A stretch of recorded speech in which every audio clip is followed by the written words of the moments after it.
On this episode of Playlog, we're talking about our favorite demos from this Steam Next Fest.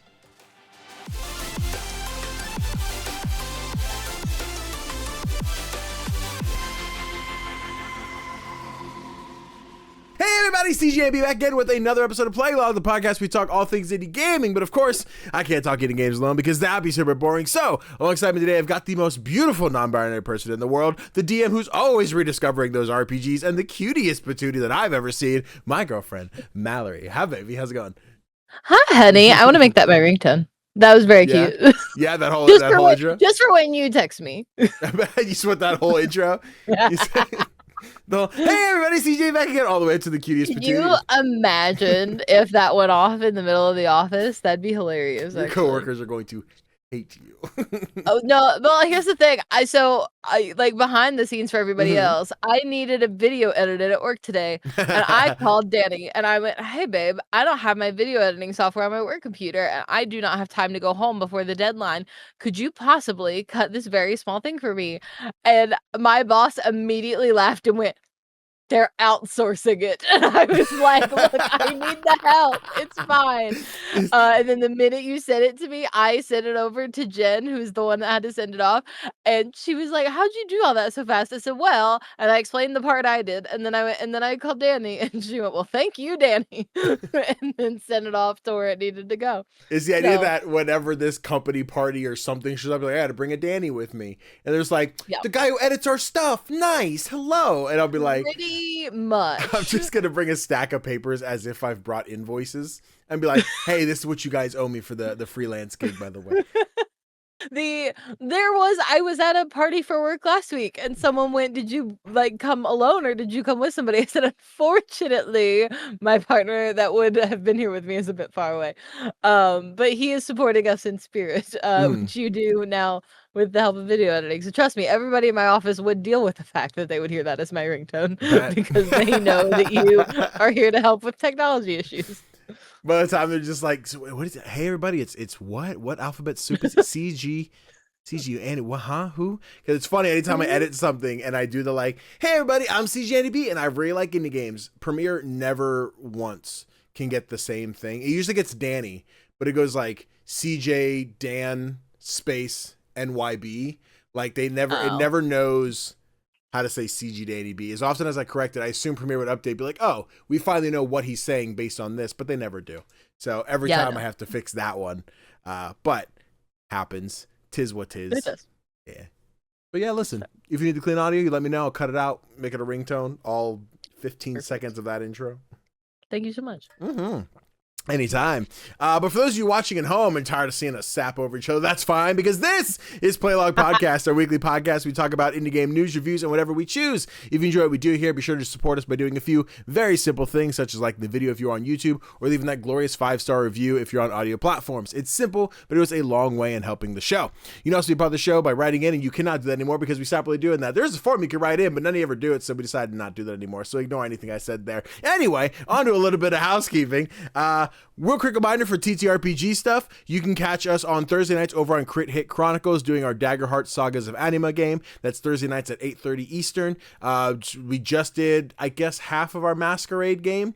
Aaron couldn't make it for the entire session, so like we kind of slowed down to make sure that the Masquerade fun adventure part was still available to them.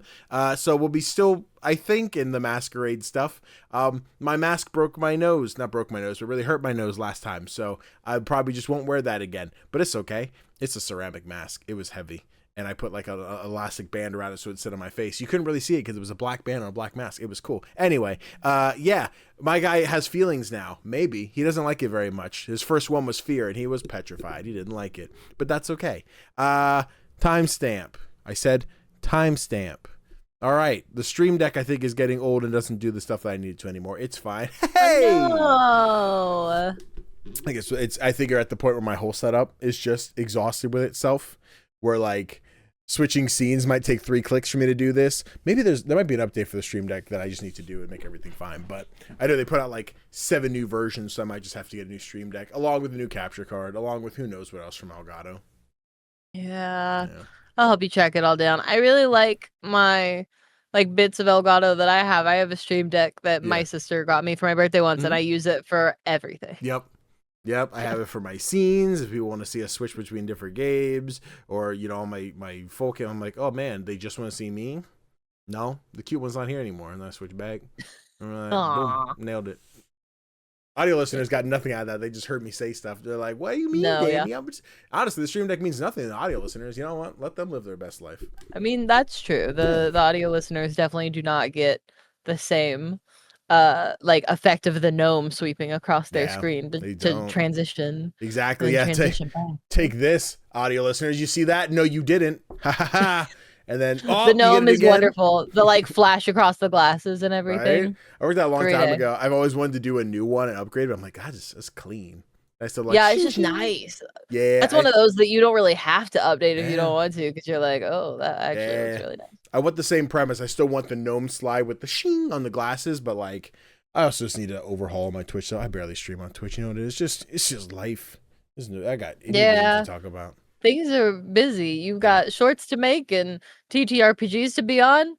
Yeah. Including ones we can't talk about yet, but that's fine. Exactly. Oh, guys, wait till you find out. Oh, boy. Look, I love that we're both finishing shows and then I think we can at least say this much, and then are both asked to go be on another show together. And I'm like, Danny and I are finally cast on something together, and neither one of us had anything to do with it. Neither one of us said a word to the producer about the other person. They were just like, hey, you two should come do the show individually. And then like Danny texts me and goes, isn't this the show you got the offer to do? And I'm like, and he was like, great. And then later it's like, oh, we're in the same group chat now. We had nothing to do with this. It's really great. It's great to see if the rest of the party knows that we're dating or not, or if they're just like, oh, hey, that makes sense. Yeah, no, that's fair. I suppose we have not technically said out loud to any of them that we are dating yet. So unless they've seen it on social media, they would not necessarily know. They might. We'll see. Speaking of social media, hey guys, go follow us on Instagram at MoxieBlue, at ReDiscoveryRPG, at CGDannyB, and at Playlog Podcast. That's 4 @s to go follow right now. There you go. 2 for each of us. I don't plug the other socials enough. I need to do that. Instagram, like, hold on. We're going to do a live reaction. How many followers do I have on Instagram? Hold on, everybody. Hang on to your butts. I'm at 3,217. I said that as if it was a much bigger number. You have many more than me, so you're allowed to say it however you'd like. I'm sitting at like 1,100, I think. Listen, something like that. In a second. The one people are like, you never know. They fine shit. All right, people clicked on the thumbnail to hear Steam Next Fest stuff, but first we need to go through the icebreaker, which timestamp again just to get through that because I realized we rambled for so long. Bad Steam reviews. Hold on, I gotta do the. We're guessing indie games by their bad Steam reviews. See, I need that hook for the beginning of the video. Otherwise, it's just, but there you go. So as we typically do, we both have a bad Steam review, which we're going to give to each other and try and guess what indie game this review is for. We have a bad review, and if we need the extra hint or just to extend the video, we use the good review. So would you like to go first? Or would you like me to go first? I'll read to you first. Oh my goodness. Okay. All right. I'm ready. Sure. Okay. Oh, there we go. It wouldn't properly let me see it. Mm-hmm. All right, so here is your bad Steam review from which I think I gave you a very easy one this week. Okay. I decided to be very nice. So I think you'll get it pretty quickly. Yeah. But this comes from WhatsApp Ryan Gosling. Ooh, okay. That's the username. Thank you so much. While the game's concept is a fun idea, there are several factors that keep this from being a fun experience at all. Playing this game solo is a pretty boring experience as you really just end up sitting in silence with yourself for 5 minutes until you eventually get caught or win. With friends, I imagine this is a lot more fun, so I'd only get this if you plan on playing with a group of friends. In public matches I played, I would always eventually get booted back to the main menu without any reason given. Like, was I kicked or did the server crash or what? The UI is horrible to look at. The music is bad. UE5 motion blur, shiny objects everywhere. It's very jank. Only buy if you are okay with insane jank and have a group of friends to play with. Ooh. There were a lot of spaces I went there where I'm like, it could be this, it could be that. It was the getting kicked for no reason. I was like, that sounds like Among Us. Where the amount of times I joined, I'm like, what happened there? I don't think Among Us is janky though, and I don't think the UI is that bad. Then it's take your pick of friend slaps, right? Your repos, your lethal companies, your we gotta goes. But like none of those have like matchmaking. I'm trying to think what that would be. I have a guess that might be close to the right one, but I think for the sake of the video, I'm going to ask for the positive review too. Okay, got it. Mm-hmm. So for your positive review, this comes from the dumb himbo. Okay. Thanks, the dumb himbo. So I've played a lot of prop hunt style games in my time. Most of them are, frankly, about as imaginative as an HR department PowerPoint presentation. But every so often, something comes along that makes you sit up and think, yes, this is it. This game is, on the surface, a prop hunt game. You know the sort. Hide as an object, hope no one notices you're actually a slightly suspicious looking lamp. The problem with most of these games is that they're repetitive and undeniably dull. You've become a bin. Wonderful. Now what? This game, however, asks a rather more interesting question. What if instead of becoming an object, you simply paint yourself to match your surroundings? It's genius, and it genuinely makes me wonder why no one has come up with this sooner. This game genuinely surprised me because while the human eye may indeed be a marvel of engineering, it is fooled with remarkable ease by even the most ham-fisted attempt. Oh, let's take that line again. It is fooled with remarkable ease by even the most ham-fisted attempt at camouflage. A few daubs of the right color in roughly the right place, and suddenly you are invisible. And that's important because I think a lot of people will be turned away at the idea of this amazing game simply because they are acutely aware that they're not the next Picasso. But it doesn't matter. You would be surprised by just how easy it is to hide in plain sight like a reformed voter. Never mind. We're gonna cut that line out. I didn't read that line when I first said it, and while I fully agree that fuck Trump, but maybe you don't put that on your channel. That's fine. Now listen, fuck Trump, dude. Tobert, I've said it enough. Fuck Trump. The result is a game that is original, and genuinely rewarding, and when playing with friends, an absolute riot. The only way you can improve on this is by adding some more brushes for the paint system and more maps. I have no clue what it could be anymore. I thought I was I will say I was on a completely different page with the first review. I was like, were you? What are the chances that we picked the same fucking game? And we did not. But okay, yes. I was about to say, if we did, that would be wild. You'll see when we get there.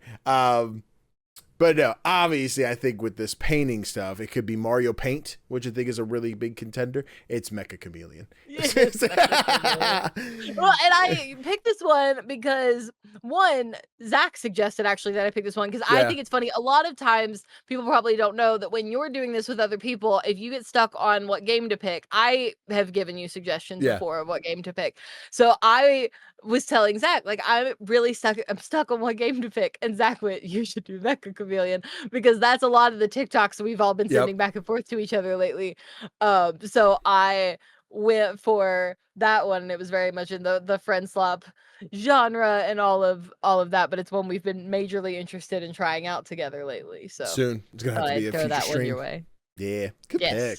I'm pretty good at this. You are very good at this. You flirting? Yeah, absolutely. Noted. I hope that was clear enough. Very. Okay, good. Alrighty, let me give you yours. This negative review comes from Man. It's man with an exclamation point. So he's really yelling the fact that he is indeed a man. Most men do. So yeah, I get it. We do. First, it runs like shit most of the time, and by shit I mean 60 to 70 frames per second for a game that looks like that. Most of the puzzles are brain dead, and God, if it was the most boring 2 hours of my life, it's pure slop, LMAO, it plays like a 2015 indie walking sim. Honestly, just go play Outlast Trials, even if it's still cartoony, and he said it does a lot of the heart for a swear word things. I just assume he says shit for every single one of them. And shit. I saw a lot of those today. Yeah. It's much better, Lamau. Only played because my ex-boyfriend forced me to buy it, and I still regret wasting my time on this slop game, LMAO.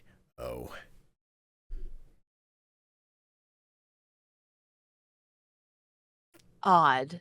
So, like, here's my thing. If you're going to, like, go play Outlast Trials instead, even if it's cartoony, like, what game could this possibly be that you're like, the Outlast Trials is more cartoony than whatever the fuck I'm trying to play? I'm assuming this person misstructured their sentence and meant to say the game in question is more cartoon than Outlast Trials. But the sentence does give the structure as go play Outlast Trials, even though it's more cartoony. I believe they meant it the other way around. Okay, that makes much more Yeah. sense. Okay, so like a friend swap in Outlast Trials, like vein, but more cartoony than that. I mean, we've played a lot of friend swap games together, and you tend to pick one that you know that I know. Yep. We've played so many, though. I need the good one. I've got a couple of ideas, but like definitely need the good one. Sounds good. All right. The positive review is from Geo. So incredibly impressed with this game. Saw it when it came out and took a while for me to convince my gamer family to play it. Finally won on Father's Day. We had so much fun, fear, surprises, and as cheesy as it sounds, a sense of accomplishment. So happy with this game. Get your group of gamers to play it ASAP. It's a horror, liminal SCP style escape room. The game is surprisingly high quality and engagement. I think they meant engaging, but they did type engagement. Liminal with a gamer family, which means it's definitely not just for two. Or friend swap, liminal style. I can only think of the ones we played together lately, and that's not helpful because they're only two people. Yeah. I think the friend swap is the right genre. I think it still falls into that, but I wouldn't think of it as the go and get the money, come back and increase yourself friend swap. It's more of just the proximity chat friend swap. I think that would help. Okay, because I'd kind of already written out repo and things like that, which that just helps me do that. It's not gonna be like Phasmo or something like that. That feels wrong. Why am I having so much trouble with it? This is like literally my favorite genre. That's what's upsetting, is this is one of my favorite genres, and I am floundering in what this could be. Oh God, you didn't pick Among Us, did you? I did not. No, I did not pick Okay, Among I Us. was about to say, because that'd be wild if you like really approached mine being like, oh, it's Among Us, and then been like, oh, we picked the same thing. Because that's more cartoony and everything, and it's not really like a bring it back sort of situation. I'm so stuck. Okay. It's not Repo. It's not Phasmo. It's not one of the escape type of games, because those are all usually meant for two people. Yeah. Not all of them, but like usually. I say I cut this out of the negative review because I thought it would be too easy, but it might be a good hint. One of the things that they repeated at least 4 times was that there's a VHS filter over this entire thing. Okay, that is slightly helpful. Okay. It's not super helpful, but it is slightly helpful. But because the first game that comes to mind that has a VHS filter over it is Repo. But we've already established that it is not the kind of like get it and bring it back sort of game. What and the other one that immediately popped in my head is not Friends Off, which is the Amanda the Adventure series. All have the VHS over them.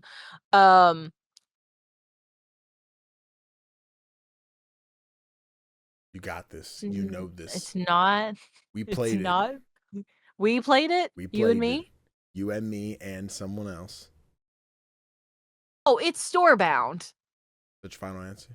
Yeah, it's absolutely Storebound. Storebound has the VHS over it. It's cartoony as hell. It's like scary, get out of here mentality. Like, it was me, you, and Abby that played the whole thing. Abby is also like, not that the reviewer ever would have known this, but me, you, and Abby are also the group that play the Outlast Trials together. It's the 3 of us that play that. It's the 3 of us that play Storebound together. And the new chapters come out in like, what, 2 or 3 weeks? Give or take, something yeah. Like that? Yeah. Yeah. Well, you got it. Yeah, it was Storebound. Yeah! Yes. Storebound. Yeah, well, you're talking about whatever was early in the Mecha Chameleon one, that was something about like the matchmaking and the something. I'm like, oh, is this Storebound?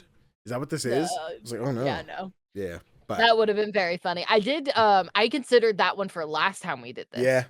I honestly had to sit and think, I'm like, did we do this last time? I forget if we did this one, because we recorded some and they haven't been edited because my mic was fucked up. So it sounded like dog ass. So I've been like struggling to pull them up and edit them to be like, oh man, I'm gonna put out shitty quality stuff where they're all so good, but like my mic sounds like dog ass. But I still want to add them anyway because I have hours from that session. I did some with Kanai and Chris. I have 4 from last week's Summer Game Fest one, and then these 2 here. So I got plenty of these to post. Just got to do them.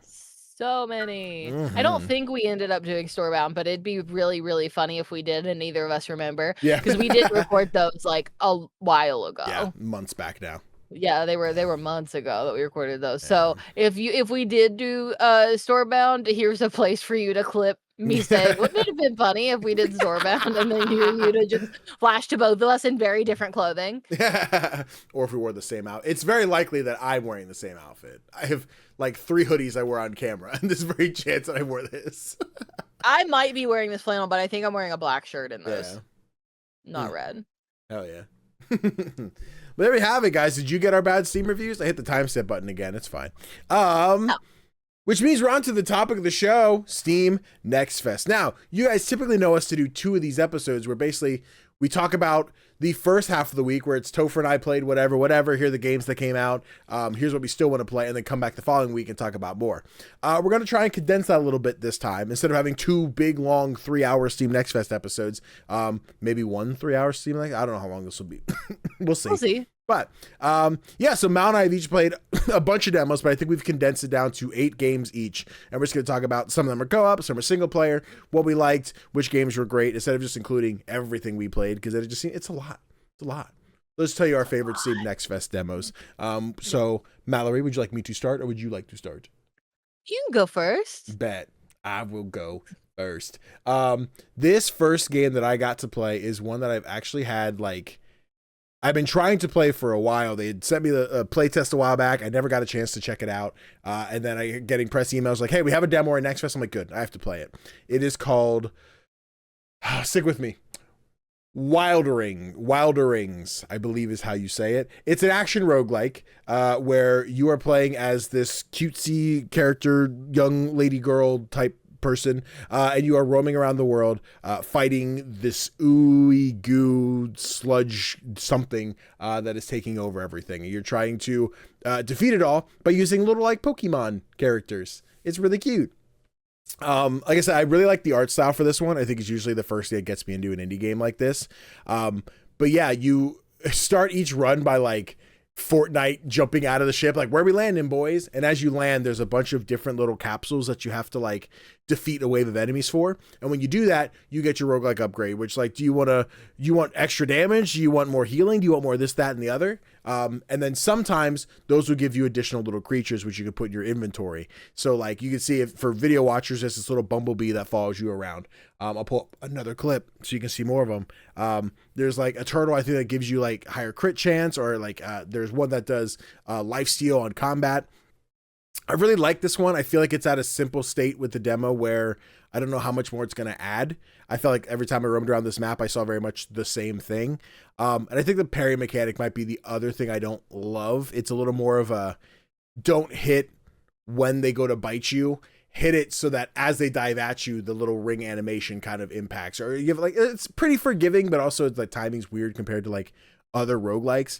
But I really like the charming creature catcherness of it. I really like a Pokemon game or any indie games that do creature catching mechanics. So I think the moment you're oh, cool, I have this character with this little turtle in my pocket, or this little snow pig, or this little fairy guy. The combat isn't too challenging so far. I did not complete a run because I did still die. But it wasn't the, oh shit, I'm getting ransacked and destroyed here. It was more yep, I've gotten through 17 fights and I am now out of health. There's not much more I can do.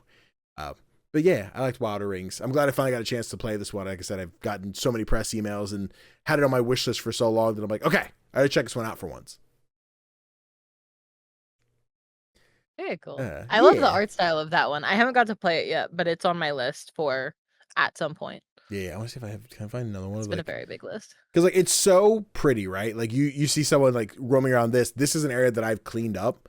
Where this area now is oh, I have to go to this destination, fight, and then it cleans up and purifies the land. So it reminds me of games like Creatures of Ava, or The Gunk, which are very much the social commentary of treat the planet better. We only got one. Let's stop dying and killing all the the plants and shit. But yeah, I really like just the loop of this one. I can see this being a very chill in bed and play on my Steam Deck type of game. I don't know if we have a release date or anything yet for this one, but yeah, demo's cute. Also, I'm going to be at the spot where I don't know if these demos stay up. I would like to err on the side that most of these demos will remain up on Steam, because most devs do that now. Very few are like, next fest is over, delete the demo, get rid of it. But we'll see. Check it out. Yeah. Timestamp easy. That's all we're doing. If There this you wants go. to switch scenes, go. There we go. Sorry, technology. But yeah, that is mine. So what you got for us, babe? Let's go first with Desktop Explorer. Okay. So I'm really excited about this game. And I think it's one of those genres of a game that I have always really been into. Like back when they did it with like Simulacrum and stuff like that, or it was like go through a cell phone, see what happens. Desktop Explorer kind of takes that in a really cool direction, which is you play someone whose uncle has passed away and you now have his computer. And you're going through all of his like records of things, going through his internet history and all of these things, kind of like gathering what information you can, and doing it alongside of a game. So there's a game that's always running to one side that details you going through a cave, and you have to like solve the pieces of this game by going through the different files on his computer. And there's connect the dots, or there's different like filters that you can put over photos to find cool things, and you'll go into the source code of a file and rewrite something to open something up, or rename a file to open something. And it has really cool horror elements throughout, while you're learning about not only the life of your uncle, but what actually happened to your father when he died in a fire when you were a kid, and things like that. So it is really explorative take, for lack of a better word. I know the whole game is called Desktop Explorer, but it really like forces you to think about things in new ways and find new ways to solve puzzles, which I am very into. And I love when a game like this has a cool, unique story, which I think it does. So I am really excited for the full play of this one. I will say I got stuck in the demo, and I know that it is not a skill issue. It is not a me thing. Because I was playing this demo while Danny and I were like parallel playing on demos this week to like get through a bunch of them for this podcast. And when I got to the puzzle, I was like, Danny, will you look at this and tell me if I'm doing something wrong? Like, I really think I'm right. And not only was I right, we looked up 3 different people playing this demo. They all had the same answer I did. They all got to keep going and I did not. So I don't know if it was a bug in the demo or what. But still, nonetheless, I really, really loved it. I got all the way to like puzzle 10. So I don't know how much of the actual demo exists beyond that, but I am a big fan of this one. I think it's like a huge hit, or will be a huge hit for the genre itself. And I'm pumped to play it when it gets here. Yeah, it was fun to watch you play as much as I could see. I think all the demos we watched, like to find the answer of what was wrong, were mostly pretty much over. I'm assuming once you finished it, you were like gonna be like, thanks for playing. Like that was the end of the demo, if not right about there. Probably, yeah. It was a thing of like, I only got to watch you play pretty much from this puzzle and like, oh, how does this work? Oh, this is a cool looking game. The only other thing I could possibly think about is that the game was coded to be like, this answer will be correct when you do XYZ. So if it was, oh, there was a folder on the desktop but you hadn't opened, therefore you didn't technically have the answer, even though that particular puzzle was, look at this, like what's the thing in the water, which you used the thing to visually see. Yeah. So like, I would imagine you got the access. So it does sound like it was a weird bug thing that told you like, sorry, you didn't say crocodile right or something, but I even tried to misspell it a bunch of ways. I was like, is it coded into the game weird? Like, I know I spelled it right the first time. I tried crocodile, I tried alligator. I Googled what are different types of animals that look like a crocodile and alligator, thinking I had gone insane. And then we looked up these demos and everybody said crocodile. And I was like, but I said crocodile the first time and it wasn't right. Sorry. But no, Wrong it's crocodile. one that I'm really pumped for. And in this little like clip that is playing, this little version of Clippy that they've got, also a very fun like aspect of the game. He gives you hints, but like very abstract hints. I never felt like he was giving me the answer, but I felt like he was giving me enough to be helpful, which was nice. Right. There's throughout this trailer, they keep showing this little snippet of what looks like a little horror game. So like 3D, I want to call him a mime, but I don't think that's what he is. Yeah, What is this? that is not in the demo. Okay, Or at least yeah, I this didn't see here. that in the demo. Yeah, So, I like, I'm like wondering this. how the cave game then evolves to that, or if Yeah. that's, like, a whole separate game you open on the computer or something. Either way, this is one that, like, when it comes out, I will be there to play it. Oh yeah. Have it here, baby. I'm glad you liked it. I know you like these type of puzzle games, so yeah, we're gonna Oh, love them. Love a puzzle game. shoot some emails or Instagram DMs about getting some codes for this one. I will make you whatever content you want with this game if you will let me play it. Please. That's the deal. Thank you. Thank you. All right, we're on to my next one. This is one that I played on a date night with LB this week. It is called Trash Day. I think I've seen it on TikTok, Instagram, one of them for a while now. It is in the era of which what do I have here? I have footage in front of me. Like, this is not at all the stuff that I have in this folder. Here we go. I guess it falls into friend slop. It does have the option for proximity chat and everything. We just muted the game and played in Discord just for the two of us. But realistically, you are just a bunch of raccoons roaming from point A to point B. Along the way, you're just grabbing a bunch of junk and putting it in the wagon.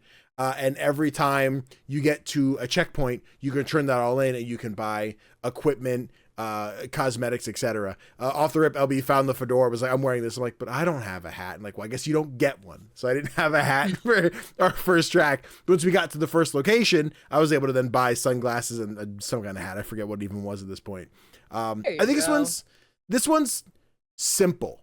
I feel like the challenge is easily mitigated by just cleaning up after yourself.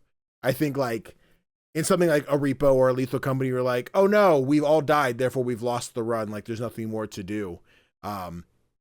In Trash Day, it is, you are putting all the stuff in this like broken down wagon where the more you walk around with it, the looser the wheels get. So you have to stop, put the wheel back on, grab the gun and like reattach the wheels. Right. So there is like a process to it, but that never was challenging. Like there was well, shoot, what do we do? How do I put I got the gun. Done. There was a couple points where we both like died, whether it be like bees were there, so we were trying to get some of the items, but they stung us to death, or like there's a part where you have to cross the road and we both got run over or something. But like there are checkpoints that just kind of reinstitute you and put you back to where you need to be. We got through, I guess it's like the first two major areas. I really do dig this one. I think once we get like 4 people and it is like, you have one person who attaches a leash to their chest and like, let's pull it up the thing, with the other people are like, I'm going to go push the cart. So it's kind of, I got you. Here we go. I'm coming in behind you. Up, almost there. Nope. We're off the ramp. It's not working. This isn't going the way it needs to. Oops. This isn't good. I think it's just simple. I think as far as friend slop games go, that are very much the go in, collect, die, repeat. It is, yes, you might die, but you do have like a checkpoint. It isn't like, oh, I have to restart the entire thing. There is some simplicity and a little more exploration to it, which I like a lot. So I think this would be a fun one to just see 4 of us. Where's all the stuff we collect and how do we reach the end? I think this just be relaxing. And in terms of the friend slop, don't need to be stressy about trying to complete shit kind of game. Yeah, that's one I definitely want to try. One, I love raccoons. And 2, I just enjoy this style of game. I obviously have not tried this one yet, but it's also one that's on my list because I just want to be a cool little guy with some headphones. Yeah. Dragging and trash ragging around. Dragging and trash, right? Exactly. See, there are the bees there. Then they fucking. Oh, yeah. Do I have footage of them killing me? Oh, there it is. Yep. Yes, yep. I think we like came in and it was just like, don't worry, I'll get them. So you grab something to throw at the bees so they like leave the nest or you break the hive. So it's like, yeah. Oh, I missed. Oh no, it's fine. And then when I walk over here, stick with it, toilet paper. See you. Oh no, they left. Oh God, I have to run. And then let me get the toilet paper. Oh, I'm fine. Break the hive. I'm good. I'm fine. I'm stuck. And Daddy's dead. I'm dead. Yeah.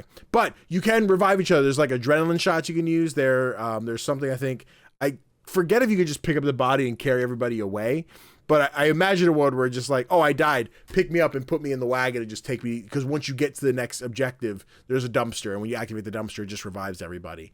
So there's a few things along the way that you want to use. But like, here's the scene of us trying to cross the road. I'm like, ready? On 3. 1, 2.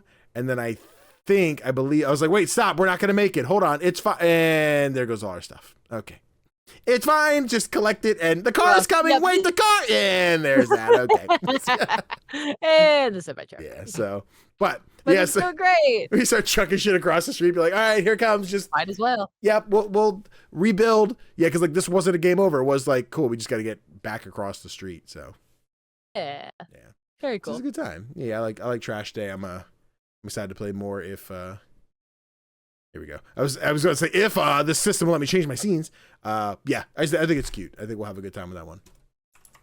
Yeah, that one's going to be a lot of fun. Mm-hmm. My next one is not a multiplayer. It's a solo game called Salt and Soul, which I thought was a very cute little platformer. Yeah. You play as like a little porcelain chef figurine who has been shuffled off to the attic, and in the demo you have to get yourself down from the attic back to the kitchen, and then you have to make family recipes. So you're like platforming through like the shelves to go get olive oil, and you have to get yourself in the fridge to get lettuce and arugula and things, and then you have to take the ingredient, like carry it on your back essentially, and hop back like around all of the things in the kitchen to get back and like cut everything on the cutting board and then put everything in the bowl and all of that. It is a very, very cute game. I love the way his hat flaps around. Mm-hmm. Yeah, this is the attic level. So you have to get yourself out of the box in the attic, find your way across the attic to where you can kind of like get yourself into the wall essentially, and then get yourself down to the kitchen. But it's very, very, like, cute in how it's made. I love the, like, family sort of storyline about it and the mechanics of how to get where you're going, and that sort of thing, and the art is very cute, especially once you're, like, in the kitchen. Like, I liked being able to climb around the fridge and stuff, and I couldn't figure out for the first little bit, like, how do I get out of the refrigerator? Because I opened the door, and then I would try to get back onto the counter, but I'd fall, and it would just poof me into dust and then put me back in the fridge, and I was like, how do I get out of the refrigerator? It turns out you just have to open the drawer, and that there's like a melon that you can like climb up the melon and then climb onto the counter. And I was like, oh, okay. And it like thankfully leaves everything where you left it when you die, so you just like go back to collecting things. But I think it's a really cute game and a fun concept for a platformer, because I feel like nothing is wrong with like other platformers obviously, but a lot of the times you see like the sort of same like level thing where it's like up on a cliff and then up onto this thing, which again there's nothing wrong with it, but it's just very popular, whereas this is like you're climbing across a kitchen as like a very wee little breakable object, and how well can you get everything together. It's just very cute and adorable, and I was very excited to get to play it. So I'm interested in watching this one because I'm noticing this camera and it's very wobbly and wiggly. It looks like it's like a VR game.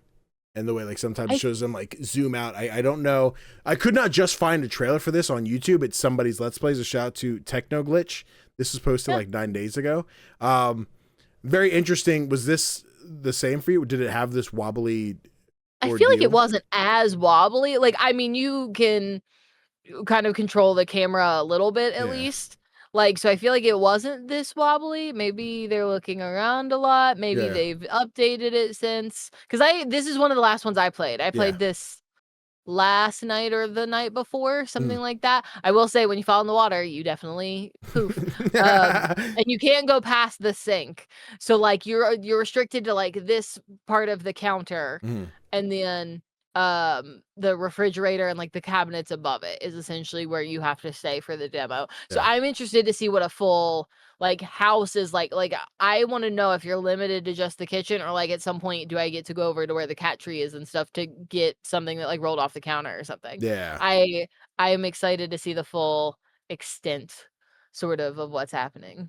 I'm a sucker for Little Guy in Big World. I've always imagined if we would make a game at some point it'd be this a genre, and I'm like, hold on, let me bookmark this guy. Hint, nudge, nudge for some things that are happening for sure. Yeah, no, like this perspective is exactly what I've like imagined us making something like, which is I think another reason why I loved it so much, because I was like, oh, that's like a really cool reference point. But I loved the different ways to go get different ingredients. Like some are very simple to find and some are harder. Like I got into the fridge and there's 3 different levels to the fridge and you had to figure out like, okay, cool, I'm on the bottom.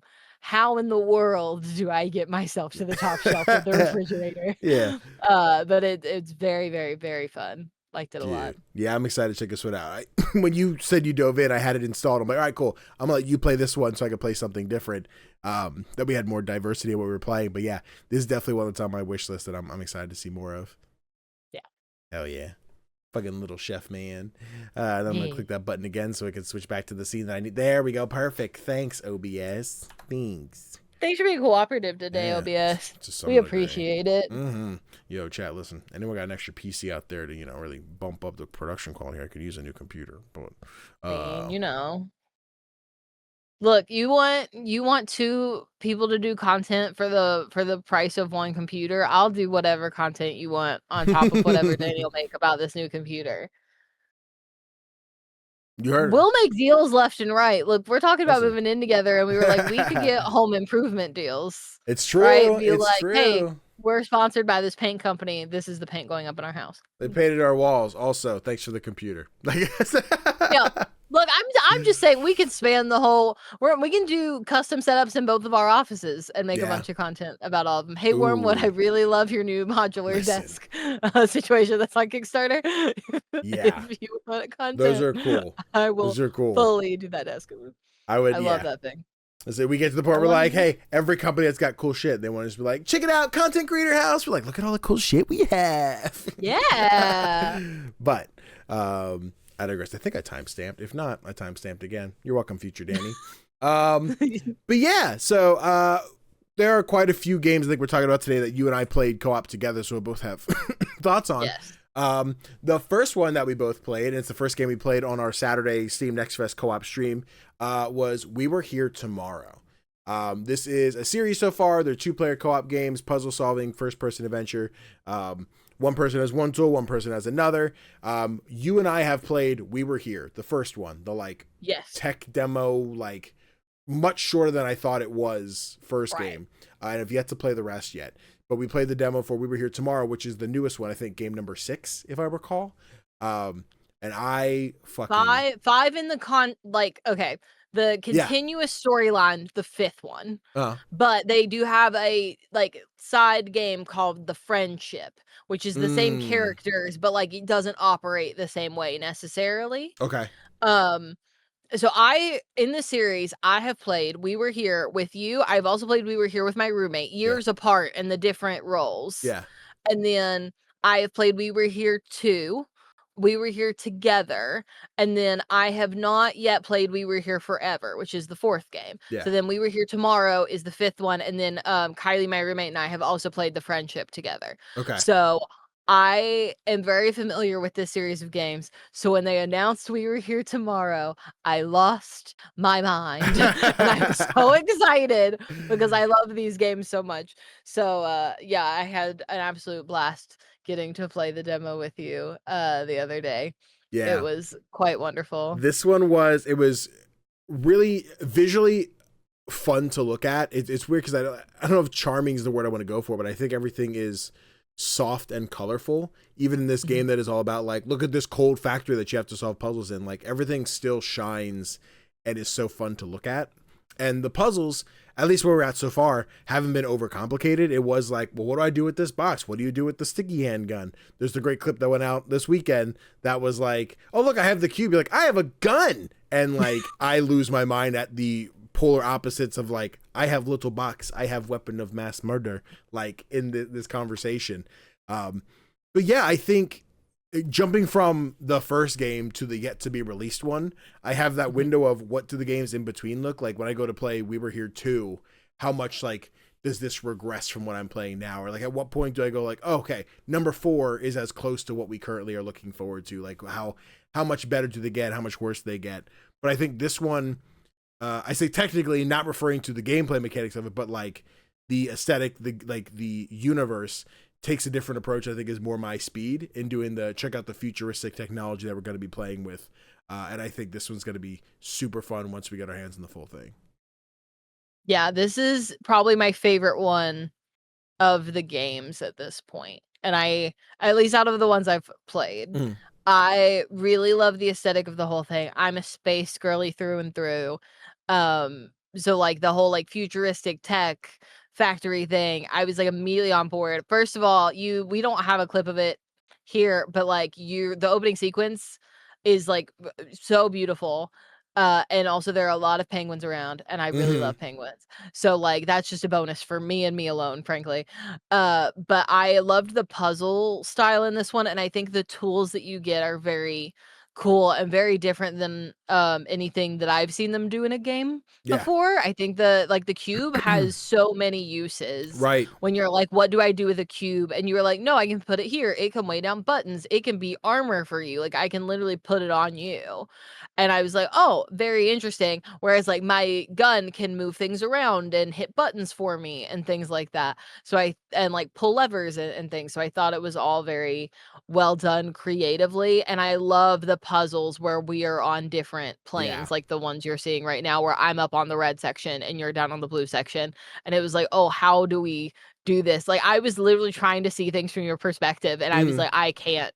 Yeah. I can't twist my mind around this. So you tell me where to go. And you were like, oh, there's an elevator. Great. I'm going to find the elevator then. Yeah. Uh, These are dope. I think really it's like really cool. these puzzles in particular because I think this is the stretch of like we're about to finish the demo, run down this hallway, do these like we can't see each other's answers, but it's like I have this thing in front of me. What does yours look like? I'm like, well, this one's the black hole, but you're like, okay, but like, is it this way or this way? I'm like, okay, if it's spinning this way, the arms are dragging back this way, so it's rotating counterclockwise, so everything's going. You're like, God, I have the right one. I'm like, this one looks like unknown Y. You're like, I don't know what that means. I'm like, okay, never mind. That's a bad example for me. It looks like this, but it looks like this, and then this is the answer, right? So like having those puzzles where it is so dependent on me telling you what we see. After we just played last night as recording this Follow Us, which there were a lot of moments in that middle chapter of like, what do you see, what do I see, and it was far too vague at points to be like, I'm not entirely sure how to translate to you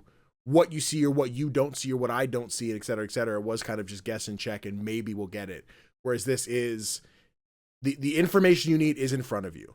That like, if that means you have to be more descriptive based on what's here, like we're like, oh, here, these two shapes look the same, but instead of having the one eyeball, it's the three, and instead of the three hairs, it's the six, and he still has the arrow through his neck, and like there were different answers. I think I remember being like, this one's a sunflower, this one's a goat that's been shot in the face, and he's standing like the upside down wire. Like I see, is the goat upside down or forward? Like he's upside down. Is the opening's on the bottom? Like got it. Okay, I think it is so simple enough to be able to quickly exchange information on. Maybe we just have two autistic smart people that know what they're like. I understand the thing you're describing in this weird way, while also being like, oh yes, it is still a challenge. It's a hurdle to complete something as opposed to just doing it. So yeah, I think seeing how these puzzles play out and knowing that there'll be a lot more of this to progress and how this evolves or how this changes based on the equipment that we have, I'm gung-ho. I want it.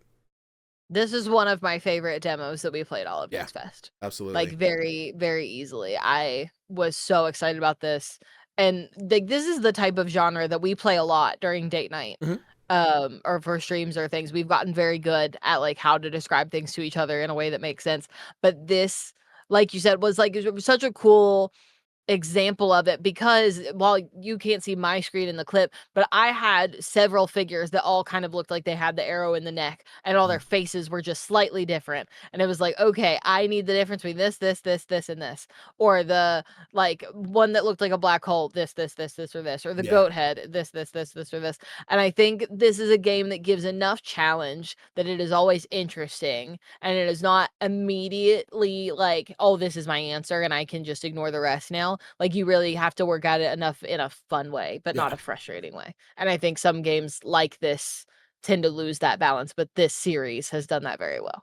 Yeah, I'm excited now as we wait for this one, which I don't know if we have a date for yet. But knowing that we still have 5 of these games to play together, right? We do. Like we were here tomorrow. It's not Instagram, Steam. Currently just says 2026, so it's expected by the end of the year. Which by means the end of the year. I'll take by the end of the year. Yeah, which means we'll have to hopefully try and get rolling on the rest of these soon. So yes, so we can play them all beforehand. Yeah, we were here tomorrow. That's the one. Yeah. That's that one. Yeah, whatever. So the next one we also played together on our stream on Saturday. And not only that, I've shown this to multiple people since because I have loved this game so much. It is another one of my favorites that we did during Next Best, and that is Invokyr. If you've seen the movie Jumanji, you have seen the premise of Invokyr, which is you and your friends get together to play a board game, and that board game comes to life and tries to murder you. It is like you have this fun little lobby, board opens, roll the dice, and it will send you into a room with a sort of like riddle as to here's your hint for what's inside. You go in and find these golden idols, bring them back to the board. When the board says that these golden idols are worth enough points, it'll give you another die. You roll again. And it is so fun. The different ways the golden idols can like screw with you while you're in the level, I think are all really cool approaches to obstacles in a game that don't feel boring. Like some of them turn into spiders and they run away from you and you have to chase it down and pick it up again. The one you're seeing right now breathes fire every once in a while. It'll just turn around and light everything on fire. There's one with pink eyes that will reverse all of your controls. Oh my god. There's one that will turn the room dark, so you can only see like a couple feet in front of you and somebody has to lead you back to safety. There are also fake versions of you, like that's a fake version of Danny that ran in and threw a flame dice and tried to light him on fire. The different dice you can find around the levels to help or hinder you are also very fun. So you have like transportation dice where it's like it'll transport you to where you roll it, or it'll switch your place with the other player or whatever. You can cocoon people with dice. You can set rooms on fire, kind of like use them against enemies to try to buy yourself a little bit more time. There are save systems in the levels, which I found really cool.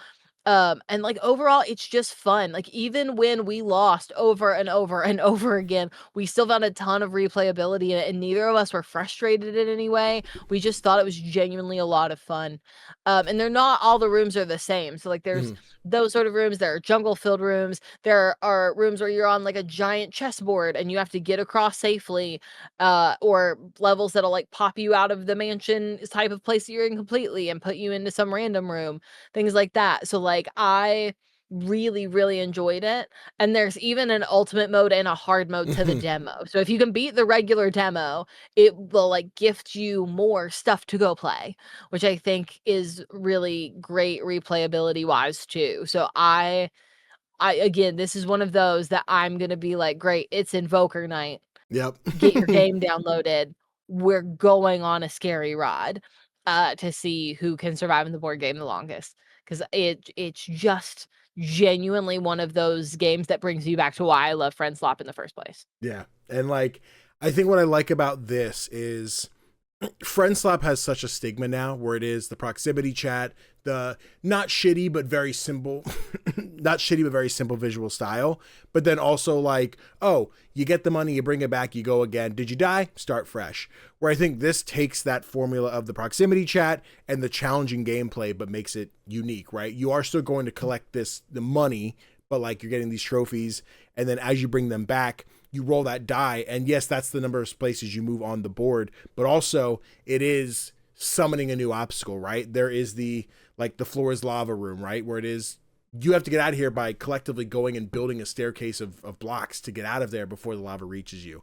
There is, oh, hey, the alligator's going to spawn, which literally is just this big alligator that crawls around the floor the entire time. When he sees you, chase after you. If you hop on furniture, he can't reach you anymore. And you have clips of me out the ass being like, fuck you, you fat little shit. Get the fuck away from me. Being the curse die, right? When you roll the die and it's like, cool, you and your team have been cursed. You have 1 health for this entire level, right? Or like, we found a way to cheese it where like if you die and get revived with a revive die, it does full heal you. Or when you finish the level, I think it just took the curse away or something to the effect that when we were playing it. I think there's so much room for customization to the hazards in this game, where like I know a lot of these games tend to do. One of the other ones is the knights, where they put the black and the white knight from a chessboard into the world, and at any given time, one of them is moving. So if you see the one, you're like, oh, he's just sitting here chilling. He can come to life at any moment because the other guy stopped. But like you'll just hear the ka-clunk, ka-clunk, ka-clunk. You're like, I think I hear him. And as we were finishing the run that we finished the game, it was a long corridor where it was just the white knight like crawling to me. I'm like, what do I do? He's literally the only way I can go. He is in my way. So we had to like disappear. So he'd disappear, and then I'd come back after him. It was just this funny, like loop of yes, it's still able to be completed, but like, what do we do to counter this obstacle at the moment? And then even when we died, getting to go try it again and seeing what else this game has to offer. And they did this great thing at the end, like, hey, you've beaten it, but that's not all. Cut to black, open in the room that's got like 1 million of the different board games. Granted, a lot of them were copy-paste assets. I don't know how diverse it actually is going to get. I could see us reaching the point where it is, okay, I've seen everything there is to offer. It is more just what randomness will I get in my run. But I think this one is changing what friend slop is known for. And I know a lot of people don't like the term friend slop because like, oh, it means something shitty. But like, I think to some, it's an endearing term that means it's one of those goofy, silly co-op games I get to play with my friend. But this is one of those ones changing that for me. And I love it a lot. Yeah, this one was fun. And the enemies, I think, are all like unique, cool features. And the longer you go, the harder it gets. So like once you've reached the end game, anything you've faced so far is all there at once. Yeah. So I played this game with our friend Sarah. After Danny and I played it on Saturday, I showed it to Sarah, I think on Sunday. And I was showing them sort of all the different mechanics and things. And in our final run, I died and Sarah is left, but we beat the floor is lava room. Danny and I did not. Yeah. So Danny and I didn't have the floor is lava in our final run. Sarah and I did. And all of a sudden, the entire bedroom filled with lava, and it killed Sarah. And we were like, "Well, okay, that run is done." But it's cool to see all of it like try to interact with each other, and like what happens when there's an alligator in the room, and then all of a sudden the whole thing is filled with lava, and things like that. The way that it scales itself makes sure that you don't get sick and tired of it, which I think is great for a game like this, because some people would be like, oh, well, you're just like going in and out of rooms, you get the same idols, you come back, you're done. But like it really scales itself with you as a player. The more you learn, the more the game introduces and goes, okay, cool, you figured out how to deal with idols that spit fire and an alligator, you can jump on a table now, and like knights chasing after you. Great. What if I added a man with a shotgun? Yeah. And lightning that then sets the room and you on fire? What if I added those two elements now? So again, it is one of my favorite ones of the whole Steam Next Fest, and I will be getting this one the day it comes out. Absolutely. Yeah. So Invokyr devs, let us know what you need, because we'll take keys. We'd like to play this one. We could also do it in cosplay. I will offer this so fast. We offered it during stream about we were here tomorrow, but I will say I will happily dress up as like one of the femmes in this game, like the pink hair or the black hair. Like okay. I'll do it. I was thinking doing like the Savari, just getting the outfits from Jumanji and being like, it's me. I'm the Rock. We can also do that. I'll be Jack Black from Jumanji. There you go. I was thinking Karen Gillan, but listen, you was Jack Black. Yeah. What's up, honey? I'll be whoever. Devs, let's talk about it. We've got options now. I think it'd be great to find the sweaters that match, because like we're assuming in the full game we'll be able to pick which character, because there's a wall of like 7 or 8 different like kids. I think there's 5. I think there's 3 on one wall. The pink haired girl is on the left, and then the girl with the black hair is on the right. So I think there's 5 total. So you like probably will be able to pick which one you are. Right now it's just load in. So like I always hosted the room, so I was always the blonde guy. Yeah. And then like Danny was the girl with the pink hair. Sarah was the girl with the pink hair. So I'd like to be able to pick my character, but like devs, let's talk about it. I'll play whoever. Yeah. I think it'd be really fun. And also you with the pink hair sounds let's go. I'll get a wig. I can get a wig and some glasses, and we can get the matching sweaters. It'd be really cute. Hell yeah. Listen, I'm game. I'm ready for it. So let's do it. It's a slop squad that if it's a slop squad episode, you're locked in for it, guaranteed. So, and if it's not a slop squad episode, then it's so we'll run it. Perfect. Hell yeah. But also I'd say I think We Were Here Tomorrow was my favorite co-op one, but I think like easily Invokyr in terms of the friend slop ones, bar none. Yeah. Like one of the best ones you play that did not include AI in it. So yeah, we won't get into that. Yeah. We don't need to talk about that game. Yeah. But I will just say, hey devs, it's really disappointing when we download your demo and we're ready to say really great things about it, and then all of a sudden we found out that there's AI involved because there wasn't on your Steam page the day we downloaded it, and then it was when we went back to check. Yeah, I think. Well, I probably should have brought this up at the top of the show, but I might as well drop it in here. So much generative AI in this Steam Next So Fest. much. And yeah, it was a lot. I think obviously after the big update, but like I made my YouTube short, reel, whatever you will, where I talked about like this is just filled with AI shit. And there were so many just like we took AI art, we slapped it in, and we made some generic, like probably still generated with AI game that we just slapped up for a quick cash grab, which I don't know a world where everyone's going, yes, I have to play this, other than someone made a video of like, I buy 5 AI slap games and see how bad they are. Like, that's the only world I see these being bought. The one that sticks out to me was called Ranch, right? And not that I need to like advertise the fucking bullshit on Steam. Is this the one? Ranch Simulator? No, not this one. No, I think it was just Ranch, wasn't it? Yeah, here it is. Like, it was called Ranch, and this is the game. Like, this is the art, right? So like, this is the, hey, you want to play Ranch with big titty blonde girl? Here's your gameplay. Where I'm like, what is this? Like, what? I had so much of this on the first day where Steam was not curated enough to give me games I wanted to play. It didn't even include half my wish list. I was going through games, they're like, oh, this is on your wish list. I'm like, so why is it not in my wish list section? So like, the first couple of days were awful. And I did get a bunch of you left comments, so many so that I didn't even get a chance to like look at all the games. But like somebody I think left the same comment twice, like 3 days or maybe 3 days in a row. It was just like, hey, if you're looking for more games, here's this. And I didn't get a chance to respond. Like, hey, if you're looking for more games, here's that. And just copy paste their comment of like 40 games. I'm like, I don't have the time. But yeah, also, like there's, oh, sorry, my camera revolted. Hello. There we go. Yeah, I like, and we both played a lot of demos this week. Like a lot. Like I kept a notebook of all of my demos that I played with like notes on all of them. And I played close to 40 demos. Yeah.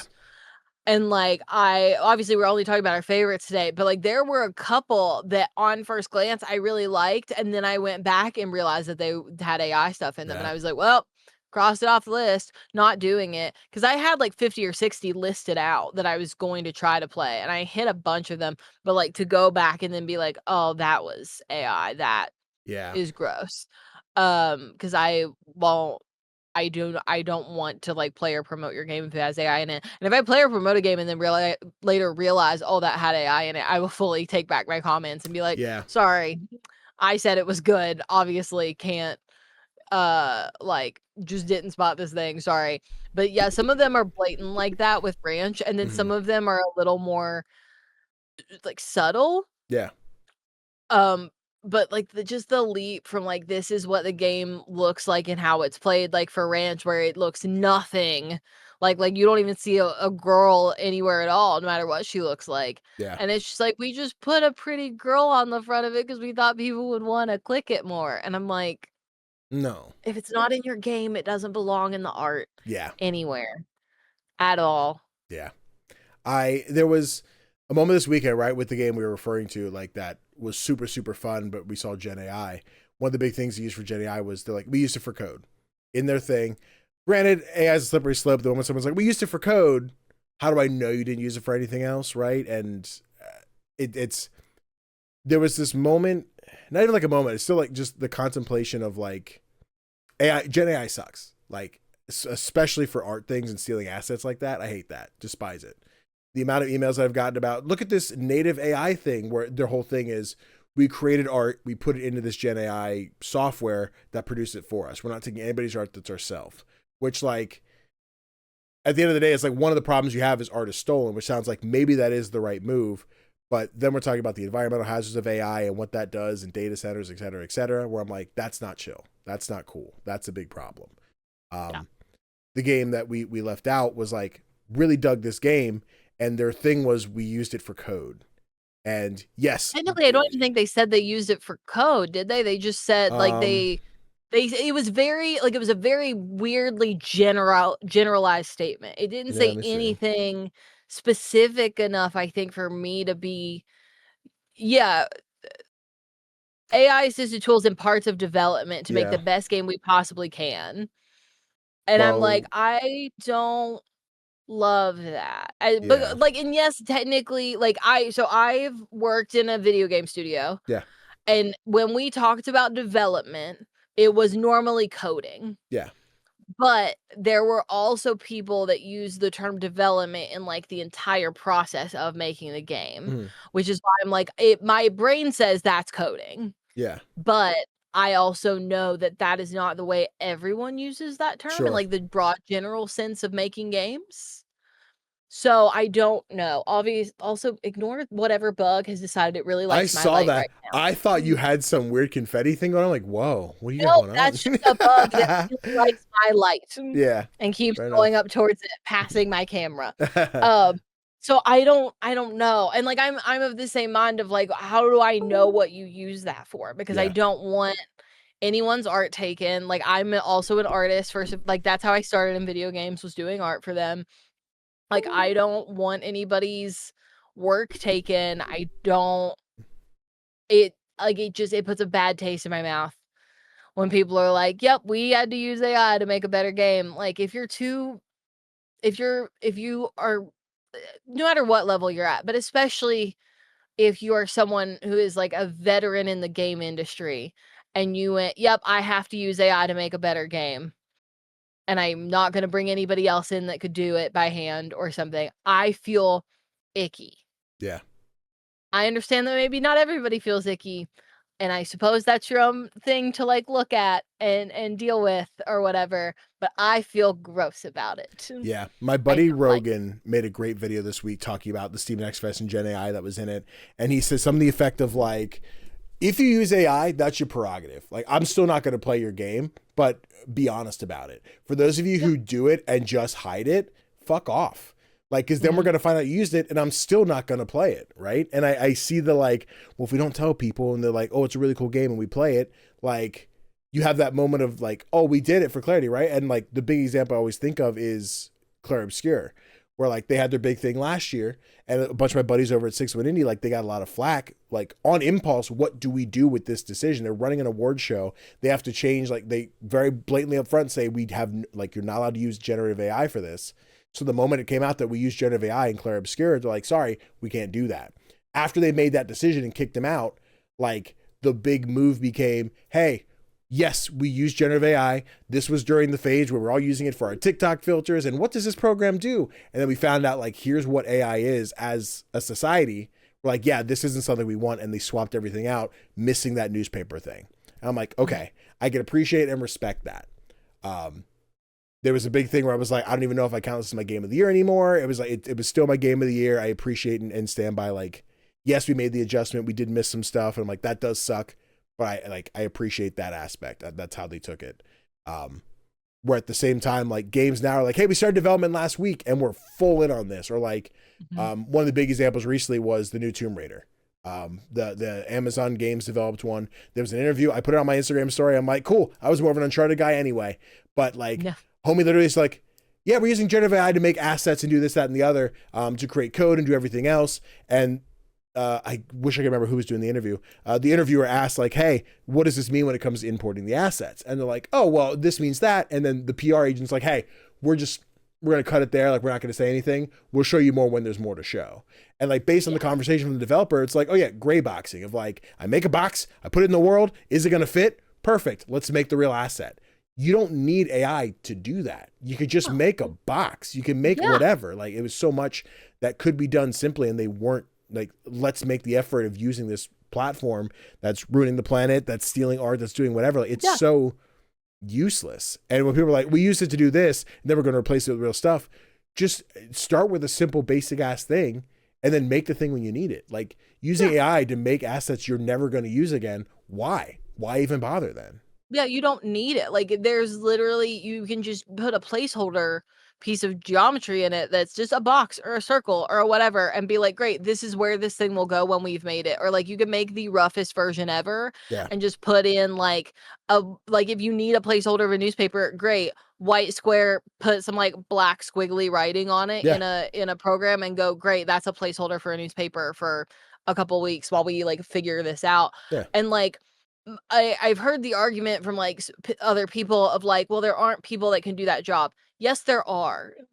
Like, and not just from programs like the one I came up in where like I was like my education is in video games. Like there are so many self-taught people who just like learn in their bedroom at home because they Yeah. love video games that much and they just want to help make them. Like your argument that there are not the people to do it is the dumbest argument I've ever heard. Yeah. Because they exist and they're out there and there are so many people that would be willing to do it for free or like next to nothing just because they're excited to do it. Yeah. So like it's not a money problem either. It's that you don't want to source the people or you don't want to like wait for people to make the thing because making things take time and you're like, but I want to do it now. And like you can edit this out later because this is your show, but I'm gonna put somebody that emailed you on blast. That there was somebody that emailed you that was like, I'm making a game a month and I'm using AI Yeah. for this one. And like they don't have to be out that fast. Mm. They just don't. Yeah. Like that's not necessary. If you're not proud of the thing you're putting out and like you didn't make it or like you didn't make it with friends or you didn't make it with other people, but like to fill in the spots where you don't have like the talent or the skill to like do something you want to do, it doesn't have to be in the world yet. Yeah. Like the good things are worth the time and the effort that are put into them. Like something is so much more beautiful because someone took the time to craft the thing versus like this is something that some computer just made and there was no thought or feeling put behind it at all. Like part of the reason we all fell in love with games when we were kids was because it had some sort of feeling to it and it like came from someone and it was crafted by someone who had these thoughts and feelings and now they are sharing them with you in an art form that's a game just like they would a storybook or a painting or something like that, but it is like a interactive piece of art that gives you this feeling that the dev or the artist or the whoever had, and AI is just taking all that part away. And if that's not the most beautiful part of a game, I like don't understand why you play games if you don't appreciate that. Like, it's so beautiful, and AI just, like, takes all of the good stuff out. You don't need it. I agree full-heartedly. Man, Mhm. damn. Yeah, hot to listen to you talk about video games. What's up? Thanks,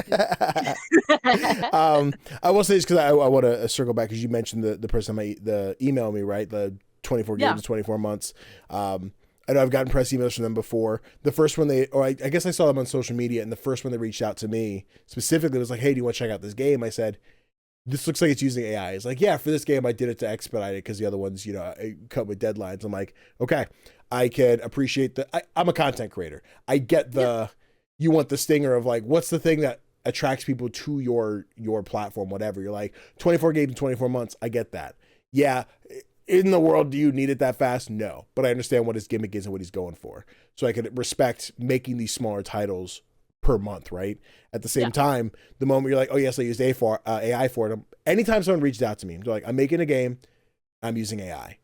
I said, "I think what you're building here is a really cool concept. I think it's great. You used AI and I'm out. I don't want to touch it. I want nothing to do with it."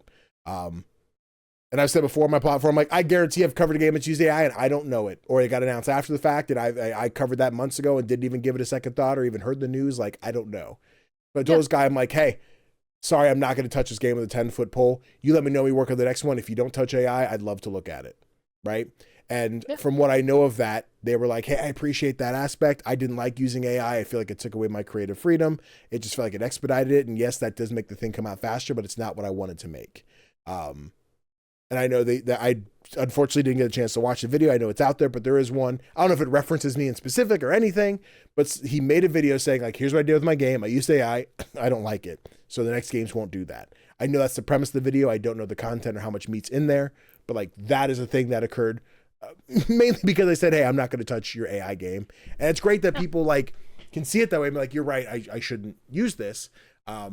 And especially when it comes to indie development, like a lot of people are like solo developer or a team of like 3-4 people, right? Like they don't have, going back to Claire Obscura, the team of people working on something. Like they don't get to build this big project and then being like, "Sorry, yeah, we can't afford someone to make the assets for this at this time." Hey, a nice purple and black checkerboard will absolutely fill in the spot until you need to put something there. Yeah. Like that's the development process. As someone who hasn't fully made a game myself, to be like, yes, I know we need these things. Like I've always had the image, I'm going to grab this tile texture, slap it on. This is this until it's not. And the moment we remember, Right. I'm like, shit, that poster we never changed, right? We need to go. That's a checklist item we need to go get done. But when we're working on our games, I'm going to put in the dumbest assets as placeholders that I can think of. I'm going to just put like, here's a giant smiley face where like a poster is supposed to be on the wall for like a very serious like poster. And I'm just going to put a giant smiley face and I'm going to give it to you and be like, hey, here's a build. Like, let's look at it and see what needs done. And you're going to be like, Valerie, this giant smiley face on the wall. And I'm like, yeah, you're right. Didn't switch it out. My bad. But it is my hand-drawn smiley face on the wall, so there's that. I was going to use it to flirt and just be like, I put a nude in here. Go find it. See, now there you go. Now, on the early phone we have access to, I don't think that's a bad idea. I think we just put little placeholders for each other. And then I'll text you and be like, hey, this one picture, one, send it to me. Two, what is like, is that where this thing is supposed to go? And then you'll be like, yeah. And I'll be like, okay, great. Well, this is a beautiful placeholder for the next like 10 builds until I have that asset done. Okay? And then we forget one. We're like, hey, I checked out the demo. And we're like, I saw Danny's penis. What was that? Yeah, it's gonna be like, oh, oops.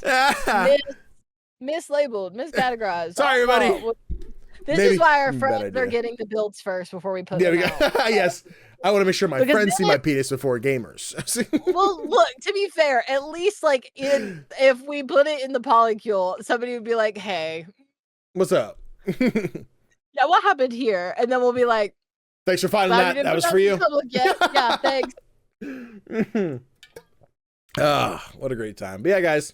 What's your take on AI in games? There's a good little stinger to get engagement. Anyway, timestamp. Where were we? We just did Invokyr, right? Yes. Yeah, we just did Invokyr. Hope you guys like that little break to rant about games. That's what we do here. You wouldn't listen to a podcast if you didn't want it. But speaking of games, Mount and I played quite a few co-op games, and this is another one we played. It is called Reason and Rhyme, which this one was so cute. It was very cute. Definitely confused us at first because we weren't entirely sure how it functioned.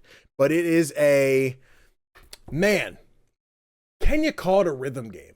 Yeah, but like, no, kinda. It's weird because the rhythm's not to music. Right. Which is, I think, what caught us off guard at first, because we both assumed that we should be hearing music when it came to some of the puzzles. And we were like, what is this like weird, like thing that we're like not getting? Like there's something, because we keep falling over. Well, there's something that we're not doing right. But once we figured it out, we were like, this makes perfect sense. Yeah. So it is a co-op game where you're playing as these two birds, the red and the blue bird. And the whole thing is you are trying to build catapults to send yourself to other parts of the island. Once you get to these parts of the island, you have to solve rhythm puzzles. Some of them are, stand on the button, activate the platforms, whatever. A lot of them in this demo, at least, were hopscotch. I don't know if that's kind of the base of the puzzles in the entire game or what.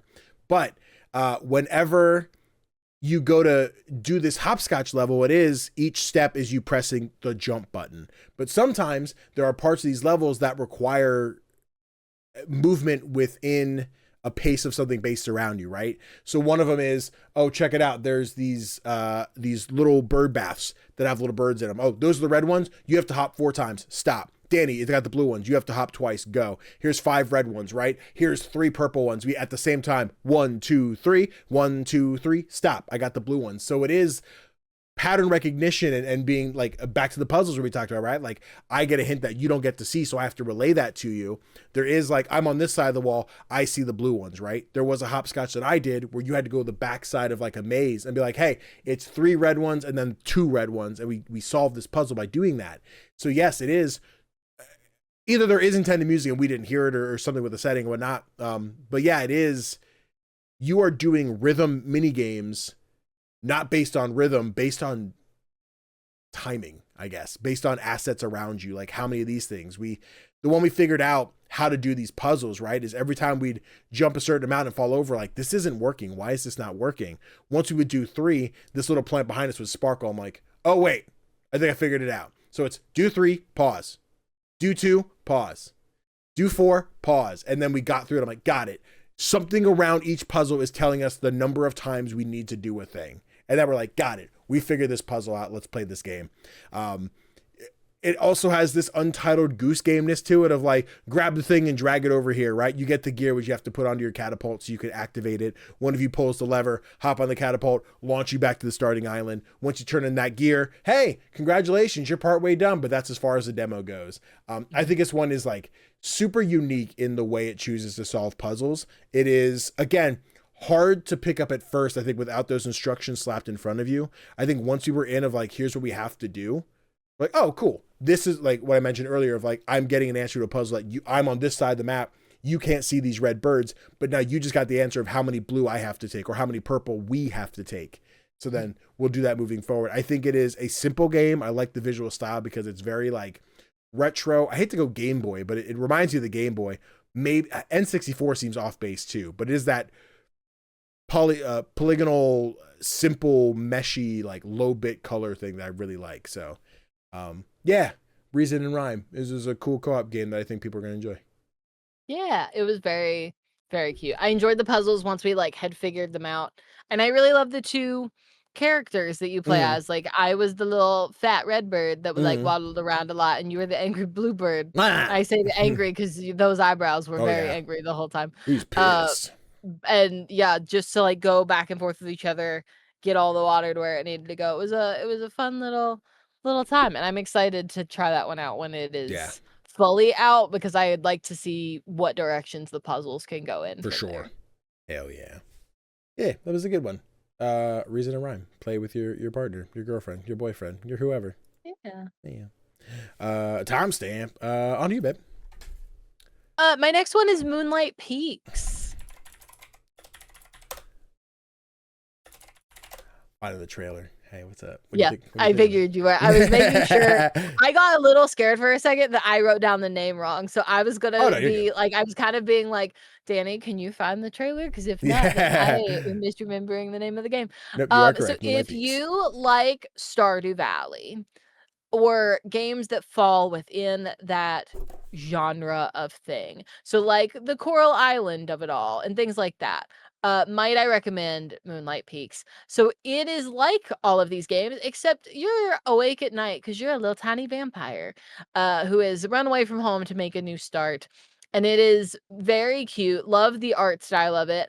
I myself am a little like Halloween gremlin. You might notice the small coffin on my shelf that has a message on it, or the Wednesday Addams art, or the Wednesday Addams signed picture behind me from Christina. That my sister gifted me for my birthday a few years ago. I love all things Halloween and Gothic, so I was so excited about this game. I think it's very fun. Obviously, some of the things are kind of like the same motion of like farming and things like that, but I think the residents are all very interesting. So they're all supernatural creatures of one kind or another. You'll have to go meet them yourself. But they all have these really fun like storylines and depth to them, which is very fun. A lot of the things that you farm, you can get like a little bit of a more supernatural version of all of those things, or the things that you craft are a more supernatural version. You can also do like flower arrangements and like cross stitch instead of, say, like the other little hobbies in other games, and make decorations for your house or gifts to give people and things like that. Overall, super cute, super cozy, very Halloween inspired. Your like selling box is like a mimic, essentially, that like you will eat the things you want to sell, and we'll get the money for you, and things like that. You have your animals to take care of, but like one of them is called a stony, and it's just a giant rock with a bunch of eyes, and he shakes a lot when you're breaking up the rocks on your farm, and he gets real scared, and then you have to be like, I'm sorry, Stony, my bad. My apologies. Won't do that in front of you again. It overall is just really cute. You can also transform into a bat and fly around, which I find a lot of fun in. Or you can transform into a cat. You also get a little cat as your own pet, and that cat has 3 eyes. Oh, fun. So yeah, I named mine Antiope after my own cat. Perfect. As you do. Yeah. I'll name mine Princess Donut. As you should. This is one that I think is a very fun addition to the sort of like farming sim genre, just because it's less like straight up cottagecore cozy and more like for the pastel goths of the world. There you go. which are very fun. There was a point, oh god, it feels like 2-3 years ago now, when we were still using Twitter. I had made it, there was one day, I don't know what it was. I'm like, hey, does anyone have a horror Animal Crossing I can play? I don't really know what game that would be. And like, I remember somebody reposted like, I was like, what do you got going on? And then they announced the game. I'm like, this is not what I was asking for, you fucking fibber. But then this got announced. I'm like, this is what that Danny from years ago was looking for at that time. I haven't touched this demo. This has been one that's on my radar. This, along with, I think, Welcome to Elderfield is the name of the game, are both like, okay, here is the dark, spooky Animal Crossing, along with Grave Seasons, which is another one that I think is like dark, scary. Stardew Valley is like hitting the mark, and I'm here for it. I'm glad these exist, and I want more of them. As if I've played any of them like to completion or any kind of thing yet. Not, but yeah, I think this one looks cool. I'm looking forward to it. Yeah, I'm gonna lose hours in this game. You're Oh, gonna sure you text will. me and be like, Mallorie, what are you doing? And I'm gonna be like tending to my farm. I am sucking the blood of victims. Hell yeah. Timestamp that one. On to my next one. Simple one. I will say there's not a whole lot to say, but also like I might ramble. So we're going to see what happens. This is one I discovered on Instagram when I made that video I mentioned about like, oh, there's no good, like it's so much AI slop right now. One of the developers reached out and they said, hey, I'm making a game called Fruitbearer. It is a roguelike, but it's Suika game. For those who are unfamiliar with Suika game, it is the mobile game where it is you drop 2 cherries, they merge to make an apple. You drop 2 apples, they merge to make a pear, whatever. And your whole goal is to make 2 watermelons that will merge together, and I guess you beat the game. I've never beaten Suika game. I've never made 2 watermelons because they're big fucking fruit, and I never have the room for them. But this game is rad. It is simple. It's got this really classic, like, black, red, and white visual style. And the whole thing is the roguelike thing where you go down the map, you pick your spot. What are you going to do? You're going to go to the shop to buy some new fruit cards, or you're going to buy new equipment, which is like every time you play a strawberry, get extra juice. Every time you do this, get that. Are you going to go to a fruit stand to let you blend stuff? Because I have too many blueberries in my inventory. I'm not getting enough build, or I have too many big fruits that like I'm not building up to, therefore I can't play. So I got to make room in my deck. And then you go into the encounter where it's like, I'm going to drop these fruit, merge them together, earn the points. I enjoy the gameplay loop of this a lot. I've done quite a few strawberry builds because there is a particular item that says for every strawberry on the field, you get +5 juice, which is like your score. You want, on the left side, I need 45 juice here. So I have currently 9. So every time I merge fruit, they create juice. The bigger the fruits are, the more juice they create when they merge. But then you'll get bosses who are like, I'm going to drop bones on the field, which take up your space, reaching the top of the map. But there are other equipment, right? That's like, oh, make your map wider. So it's like, oh, it still spreads out, or make your map taller, or both if you want to do that. So you have a little more space to deal with. You also have upgrades on your fruit, which are like, oh, every time these merge, they're going to create additional juice. Every time these merge, it's going to do damage to all the things in the area. If you get a knife that gets dropped on a big fruit, it'll split in half, making it the previous stage. But if it bounces twice, it goes down 2 stages. There's Bloom, which on merge gives you an additional thing. So it is that, what do I upgrade to my fruit to make them play a little bit differently and try and get as far as I can? I've not completed a run, but of the demos I played this weekend where I'm like, I need to play something new. What do I dive into? I'm not quite sure. Let me do like 5 runs of Fruitbearer and see what I get before I pick the next thing. I very much enjoy what this one is. I think it's very simple. I could see this being a great mobile game as well. Like I could see playing this just one-handed, thumb, doing the kind of thing. Like, this is great. I love it. I've enjoyed playing this on mouse and keyboard as well, but like, yeah. This was a fun surprise that I'm so glad the developer saw my video. Like, hey, check out my game. Like, yes, absolutely. Thank you. It's good. It's a good time. Yeah, Fruitbearer. Yeah, it looks very cool, and I've played a bunch of the like merge style games on mobile. And I've always really enjoyed them. I've watched you play a little bit of this game and really enjoyed what I saw. And I'm a big fan also of like the limited color palette that's used in it, of like the black, white, gray, like a little bit of like neutral brown, and then a lot of red. I'm a big fan of those A lot of red. sorts of color palette games wise and things like that. So I am excited to give Fruitbearer a shot when I can, but I always enjoy a merge game when it's done in a fun way. So I'm looking forward to this one. Yeah, I think one of the things I've mentioned on this podcast plenty of times is I love roguelikes that take the formula and change it. Like, how do we make roguelike butt? you know, and then you have Balatro, which has been, how do you make roguelike but make like gambling game, or Blueprints, how do you make roguelike but like house city builder kind of deal, like what do you do? And being like, here's the type of game we enjoy, let's make it a roguelike. I think Suika game is such a unique thing that like not a lot of people necessarily copy paste, but like it is, oh, you know what this game is, you've seen this on your phone or like you've seen it on whatever. I think taking that and making it a roguelike where it is such a simple gameplay loop, but it is the challenge of what's going to come at me, what are we going to do, what items are going to get thrown into my field that prevent me from winning, and then run it back again, because it is so simple to pick up, it's so simple to go. It's just a matter of, fuck, I didn't get the right amount of fruit this time, or I put the wrong thing at the wrong place and physics didn't allow it to merge where I needed it to, et cetera, et cetera. So yeah, huge shout out. I think Apex Mango, I believe, is the development studio / developer. Great one. Really happy I got to play this one. Hell yeah. Good job, Apex Mango. Nice. Yeah. You know what? They be mangoing like the Apex guys. Me praying I make sure I got the name right. But yeah, on to you, babe. What you got? Timestamp. On to you, babe. What you got? Okay, next one. Otterly Lost. Mm-hmm. So this one's a very cute, cozy game. You play as an otter. You wake up after something has happened. You're on like the back of a turtle, like a very, very large turtle. And you don't really know what's going on, but you know you're a very long way away from home and you need to get back.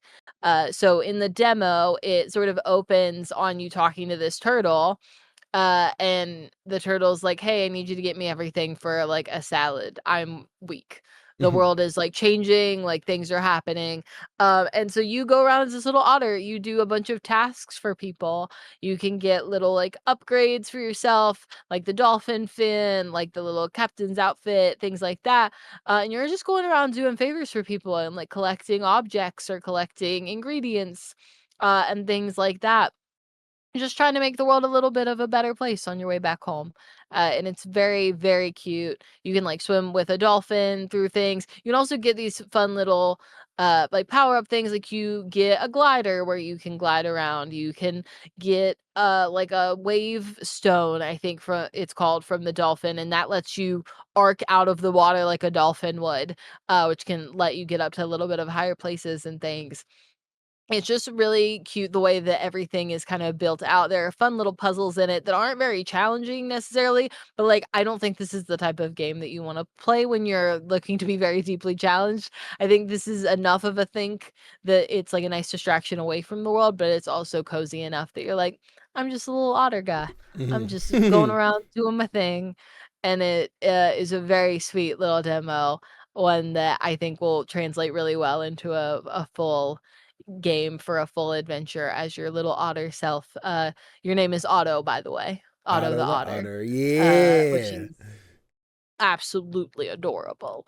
And as you go around and like do the different favors for people, you like learn more about what's happening in the world. And I think it's very, very cute, very well made, and a very fun, nice little time. I love a customizable little otter guy that I can just play along with.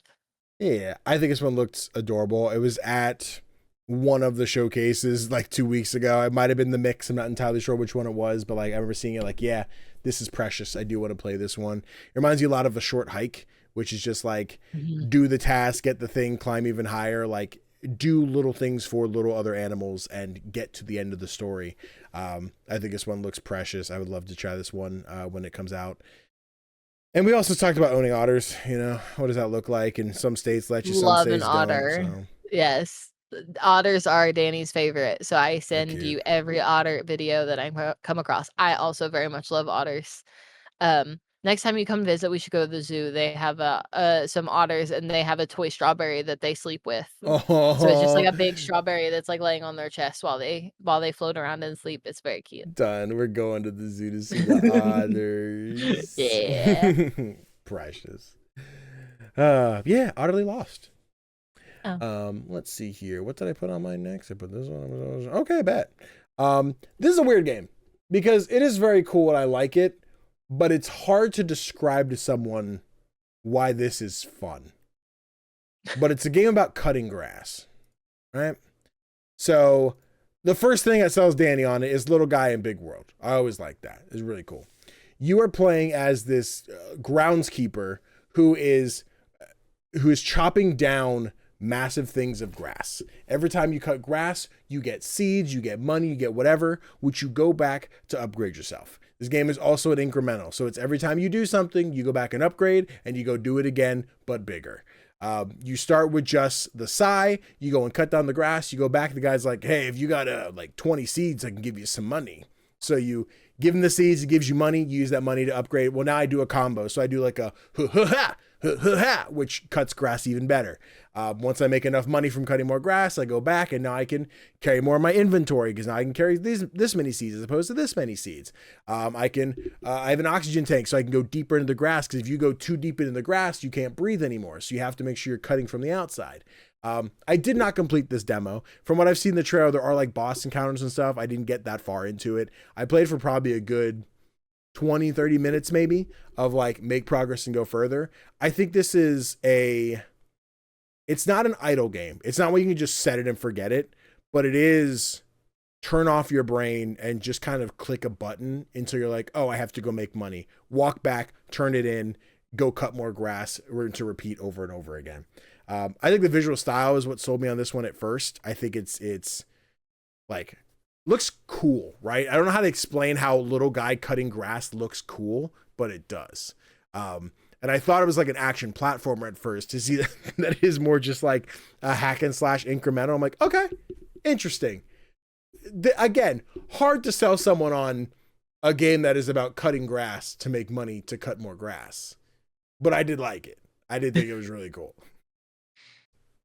It's definitely one that I'd be up to try. It feels very Honey, I Shrunk the Kids. Yeah. Like in scale of being like, you are this tiny, the grass is this tall. But I do enjoy a game like that of like, go do the thing, upgrade the thing. I played a few demos that were kind of in that realm. Yeah. And I did have fun with all of them. So this one, I like the art style of it a lot too. I like the little hut. So yeah. I'd be down for this one. Matt, you heard it. We're chopping grass. We're gonna do a stream. We're gonna put both our face cams, both our screens, and just chop grass. Not that it'll be any different. We'll have the same thing of like, oh, we cut grass. Okay. Do we both buy the same upgrade? Because it's not the roguelike of what randomness shows up. It is kind of just you upgrade, here's the tree. So like this isn't everyone's experience is gonna be different. But I think it is relaxing. I think it's very calm. And again, not everybody's type of relaxing. There'll be people like, this is so fucking boring. I don't get it. But I'm like, you know what? I like it. Let me put it on my Steam Deck. Let me keep going. Perfect. But yeah, Grasschopper. That's it. And also Grasshopper, funny pun on that. So yes. But on to your next one. Time. Did you hit it? I think I did, but I did it again. Okay. You didn't say it out loud. You've been saying it out loud. So I was like, I want to help Danny as he edits. I want to help editing Danny later. So my next one is gonna be Cat Me If You Can. Mm-hmm. This is a very adorable game that is all in black and white or perhaps sepia tone if that's more your speed, as it does have a way to adjust. But the world as you see it is pretty like monochromatic, we'll go with that term, because it definitely is not flat. It is still beautiful no matter how you choose to play it, but your whole goal is to take your camera and go around and take pictures of the cats that are in town and around, doing all sorts of things. They may be sleeping, they may be doing little jobs, they may be hiding around somewhere, kind of wherever they may end up. But your only job is to go take a picture of them, and then they will turn to color in this black and white world. And you have to go find all of them wherever they may be. I had a lot of fun with this demo. I thought it was extremely cute and very well done. There's even some secret cats that you can unlock by taking pictures of different artifacts and things that'll pop up in your journal. So it seems very just very cute and cozy and fun. Like I walked around for a long time and just took pictures of different cats. I was living my best life. I was like, oh look, there's a blacksmith cat and he's making stuff on an anvil. I'm gonna take a picture of him. And it's all set in like a beautifully made world as well. I didn't really know what to expect going into it, just being like, is it all gonna be like in the streets of New York you're finding cats, or like in the countryside you're finding cats? And it's like, no. Much more creative than that. And they're all like have these fun pop-ups and things that just happen all around you, and it's a lot to do and explore, but I think that is one of my favorite types of games, is just something where you can go roam around for a little bit, like if you really just need a break from the day. And Cat Me If You Can does that very beautifully, I think, in a fun and interesting way. I love playing around with the camera and seeing what all you can make. So definitely excited for seeing more cats when they are available to me. Yeah, what I think, I played this demo as well. I think what makes this game ever so fun is the discoverability of the different types of cats, and with the simplicity of the gameplay of like, oh, it is just walk around, take the picture, now the cat's in color. Like, obviously I'm being a little reductive on the difficulty of game development, but in terms of the picking up the controller and playing, it is very simple. It is walk, click, move to the next one. I think that gives the developers more time to make, how many different types of cats can we make? How many fun cats? How many names can we come up from Mittens to Muffins to who knows what else, whatever. Like the punny names you mentioned, the blacksmith, it's Mr. and Mrs. Smith, or like the blacksmith cats. I didn't even play through this whole demo, but I started, I'm like, this is great. I'm already like, this is fun. It is simple, and simple comes with how much more can we add? How many hundreds of cats will we discover as we play through this? Seeing not just the, like, here's the regular cats that are just kind of taking a nap or sitting on a chair, but you're like, for video watchers, you're seeing the concept art of the more intricate cats, right? The pharaoh-like ones, the monks, the businessman cat, which I think will be your special case. Like, you've discovered this, or you did this side quest. Here's this important, more extravagant cat. And I think seeing, oh my God, it's the cat that's doing the thing. Oh my God, it's crazy. All these new things is going to be like really fun as you just continue to explore. This is a cool one. I like this one a lot. Yeah. I think there are a million different directions it can go, and probably will go in the full release. So I'm ready to lose days to finding cats. I'm prepared. Prepared to lose all the days to all the cats. Alrighty, timestamp this bad boy. I think we all have 4 left. Is that where we're at here? I think that looks right. Yeah, I think we each have 2 left. Bet. Which means we're on to our, for me, our last date night game that we played. This one is called Friendly Steps. I'm sure most people have seen this one on TikTok and everything already, but it is Friend Slop adjacent, but we're going to go with Friend Slop, where it is basically chained together, but also like more just Untitled Goose Game, I think, in like the goofiness and silliness of the world, where you and everyone you're playing with, you're drunk, and you are now taking that walk of shame back home. But as you're all tied together, your steps affect how everybody else moves. Mal and I played this, just the 2 of us. As we're roaming through this city, we're figuring out what is the process of walking, right? It is hold WASD, it's forward, left, back, or right, and then it's left click for my left foot, right click for my right foot. So the longer you hold, right, so I move this foot. As soon as I let go of that, I go to move the next foot. But if you do the thing where, oops, I move both feet at once, you're kind of like hopping forward, which will just make you fall over yourself. Once you fall, like we just did there in the video version, if one of your friends is still standing up, they can press E to like yank you up. So like if you're falling off a ledge, which, let me find some of that amazing footage. There's a lot of falling off ledges. Buddy, here where it's like, help, quick, press E, and we're both down. So you know what? R. And R is the reset, where like it's fun and it's silly and it's goofy as you're going through this level, but I think you get in that routine of like, we need to succeed. What is the rhythm? What is the communication we need to have to do that? And the moment we're like, oh, we both fell, R, and you just hear us both say it to be like, yep, let's reset the level. Let's go back up here to where we need to go. We need to walk across this. This is where we reset a lot. A lot. Because to be fair, a lot of it was we got it right, but the game didn't let us progress. I think we kept getting past this area where either some weird physics would cause me to fall or you to fall. So typically me to fall. Then you would get across the little catwalk and we'd get to the stairs. I'd be able to walk halfway up the stairs and just all of a sudden be like, I can't walk, I'm falling. Which, yes, the goal of the game is to be silly with bad physics. But there were moments I'm like, I physically can't go up these stairs. It seems like there is some invisible ball that is stopping me from getting up, which would knock me down, which would then put me inside of the stairs. So that was a goofy, weird, silly thing that eventually we did get past. We made it through the stairs. It was great. We did. But like, I think this one is good for 2 players. It's meant for 4. I'm sure that will be awful That'll be terrible. Yes. It'll be the worst thing in the world. But here's a spot where you see me fall, and I'm like, press E, and Mal's just yoinking me all over the place to try to get me back up on this platform so that we don't have to reset. And I'm like, you know what? Maybe we just got all right. R. No, I think this game is fun. I think this one is like, again, it's not simple. The game is intended to be hard.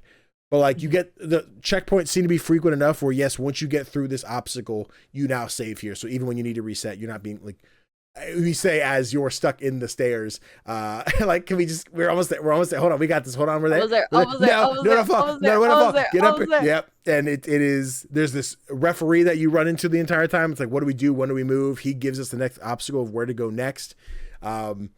Our last one, right before the end, our rope got stuck in the geometry of the platform where I'm like, oh no, I kind of want to hit reset to see if we're at a checkpoint, but like, then we're going to go back, but we physically can't move forward. Mal was able to inch forward just enough to be like, checkpoint. I'm like, we're good. Reset so we can get out of this geometry. Friendly steps. I think this one was fun. I don't know if you had any other thoughts aside from what I already rambled about. There's also a step or a fall counter. It is not cumulative.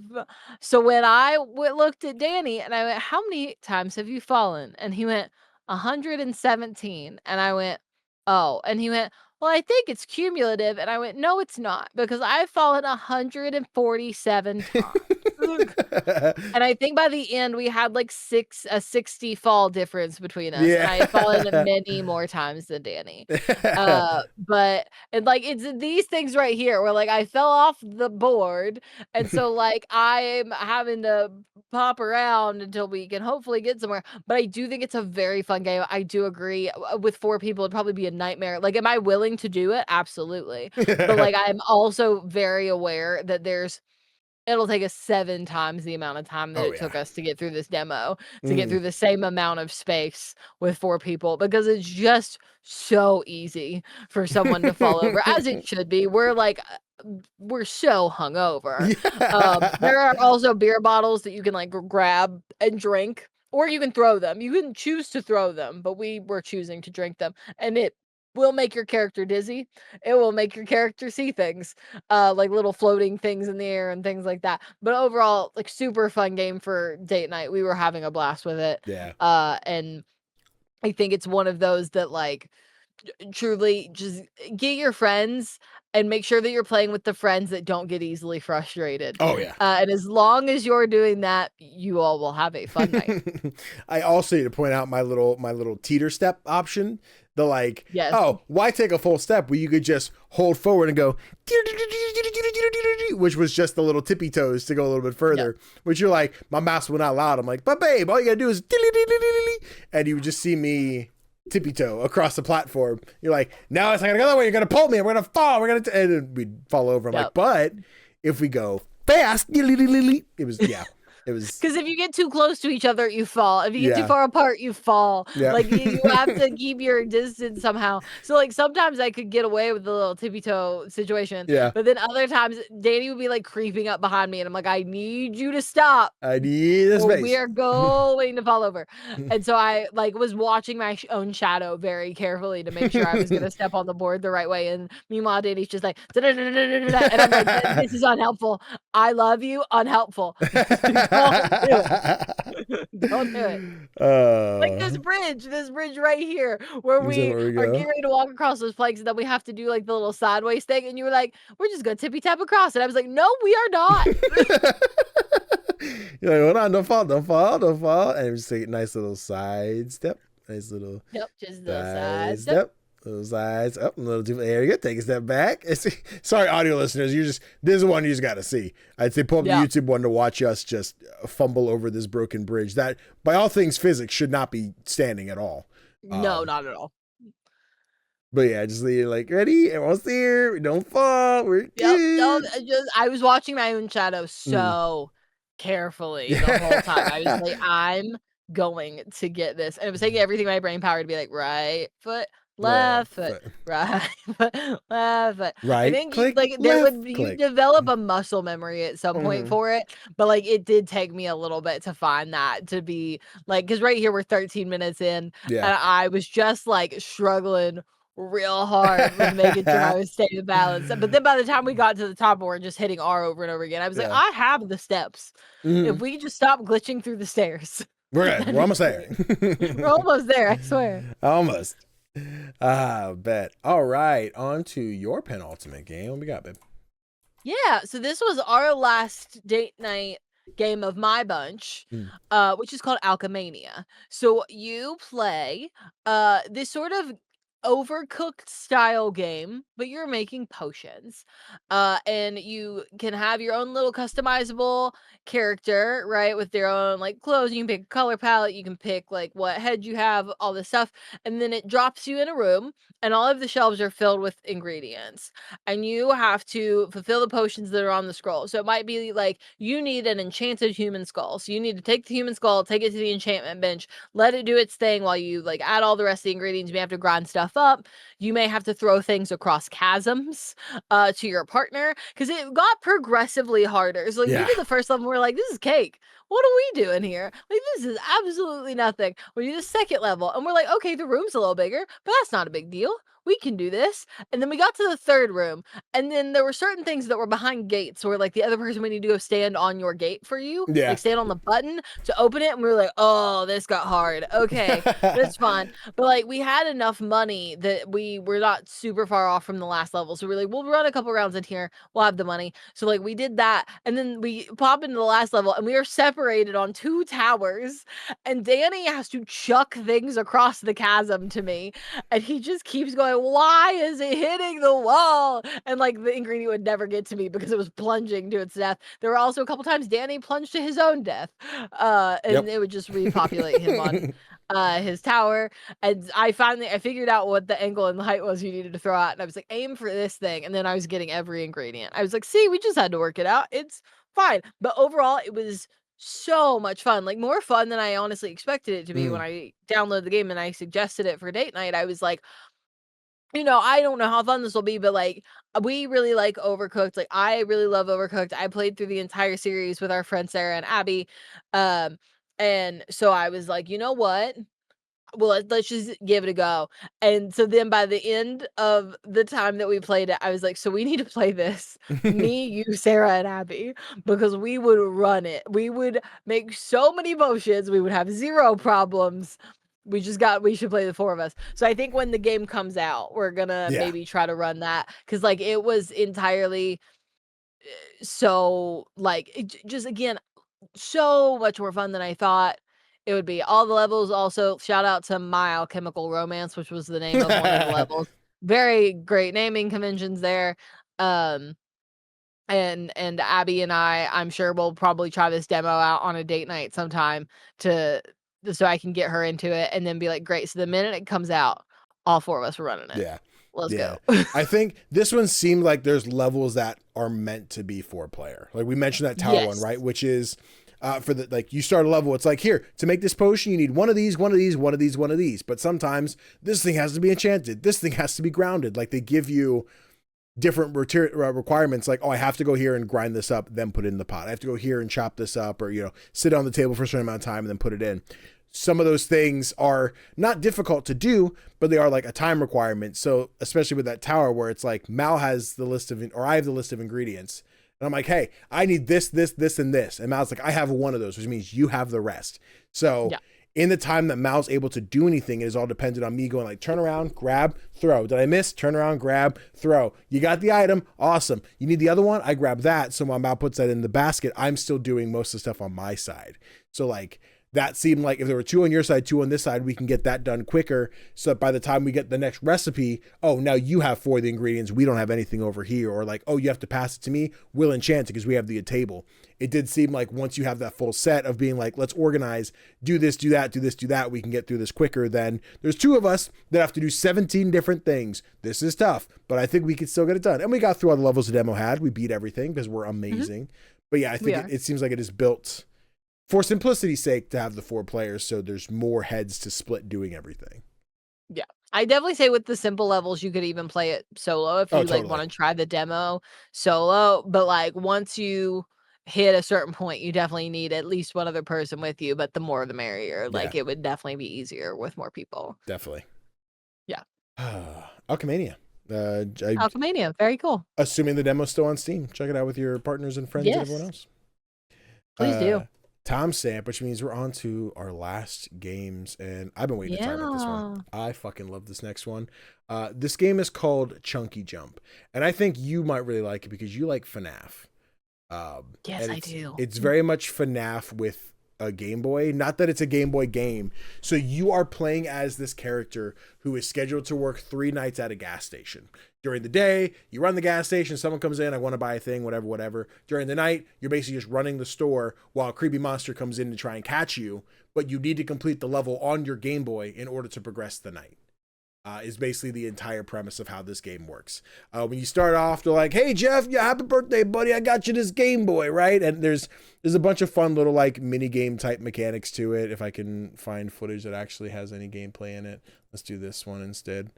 Yeah, maybe Danny. There we go. So yeah, like your platform, it's a very simple platformer. There's not a lot to it. It is just jump on the platform, go up. You're really just trying to reach the top of the map. You get the checkpoints, you get the finishing flag, really easy. But then during the day, or this might be the tutorial for the night. Let me see here.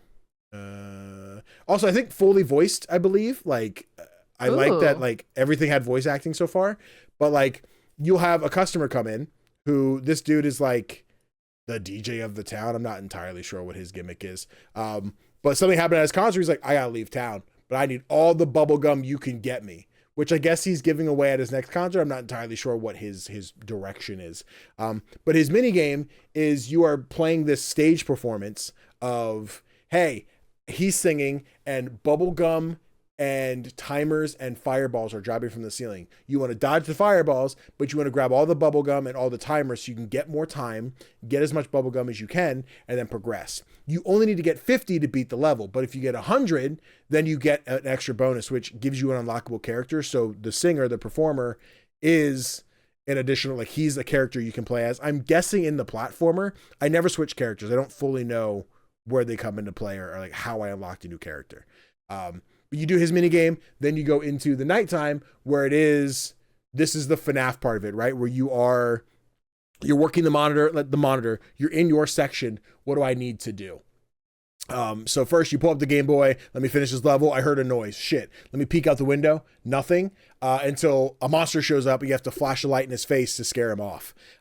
That part seemed a little finicky. It seemed like sometimes you just have to hold the light and maybe they'll go away after like 30 seconds, which does not hold up the integrity of your window. Sometimes it's actually a mini game of like, you have to like flash the light on beat to be like, I'm blinded, I leave. Sometimes the monster comes in from the vent in the ceiling. If they're up there banging on it, you have to screw the screws back in before they drop in. Or sometimes they'll kick the entire thing off, which you have to roam around the room, grab all of the screws, plug it back in so he can't get you. So it is like, you're stationed in your chair. My flashlight batteries are dying. I go underneath the desk. It's a mini game of take off the back. 1, 2, 3. 1, 2, 3 batteries. Put the cover back on. Are we good? All right, we're safe. I think this is a simple horror game that is scary because of the things taking place, but it is like really 5 different mini games that take place that you just kind of have to master to get through. Here you can see this where he kicks, the vent off the ceiling, so you have to go put it back in. Let me see if I can find another one here for the gameplay, right? So like here underneath the counter is where I get my replacement batteries. I'm like, all right, everything's clear. Pull up the Game Boy, try and beat the level. Again, the night will not progress until you beat the level. There is a whole thing where there's an animation of putting in the cartridge, which like part of me is hoping that means there's more. I think it's called the game Bird in this game, but there's more Game Boy games that you'll get to play. So it's not just Chunky Jump. It is like, oh, here's another type of game we get to play, with Screenbound coming out soon and being another like, oh, it's a game that focuses on the existence of a Game Boy. I like to see what this game has in terms of other mini games or other almost WarioWare like, check out this little thing you get to do to progress the story. I'm trying to find a clip here of the monster attacking the fucking window and he's hiding from me. Okay, that's me finishing the night, so I don't want that one. I got this. I gotta find it. We'll find him for the video. Yeah, you got this. You got this. He's don't worry somewhere. about it. Where's this little shit? Is he breaking the fucking window? That's the same one we finished the level. Guys, I swear, the bad guy's here. He's here. That's okay. He's somewhere. Here he is. This is where he killed me. Ignore my Lose Lagoon wallpaper. Here's that minigame of the light, right? But it's up here somewhere, right? Yeah, here he is outside. He is breaking in through the Oh, window. cool. So you have to stop him. But like, this is where I'm like, I think I have to do this flashlight thing, but I have to just hold his face. And for some reason, he broke the other window. I'm not entirely sure why that happened, but there he is. This is your like, oh, it's over. This is where you hear the music playing FNAF. You're like, oh, it's done. Like, I just wait for this to, you know. But, yeah, I think, it's so gorgeously animated. I love that Game Boy Advance aesthetic. So yeah, this is rad. I really like Chunky Jump. That's really cool. I didn't see you play any of that, so that was my first time seeing any of Chunky Jump.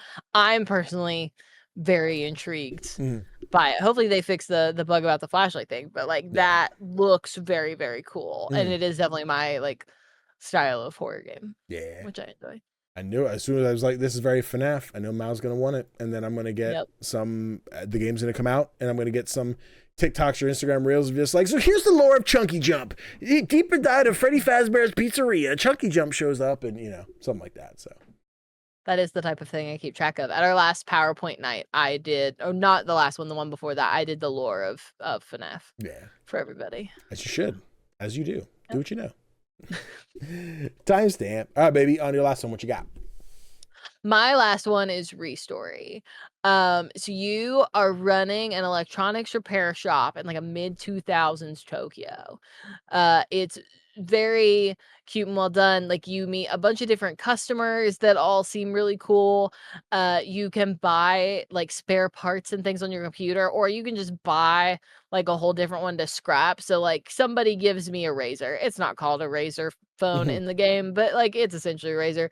I can go buy a second one and like scrap it for parts if they like don't have what I need in the parts shop, or like I can just go buy like the one part. You have to buy licenses to be able to do different types of electronics. You pay your rent and your internet bill every month, and you like have a fun little storyline as well that you don't get too deep to in the demo, but I think deep enough that it is very interesting. I did not get to where I could airbrush anything, but let me tell you, I'm so excited for that part of the game because I want to be able to like decorate everything I have.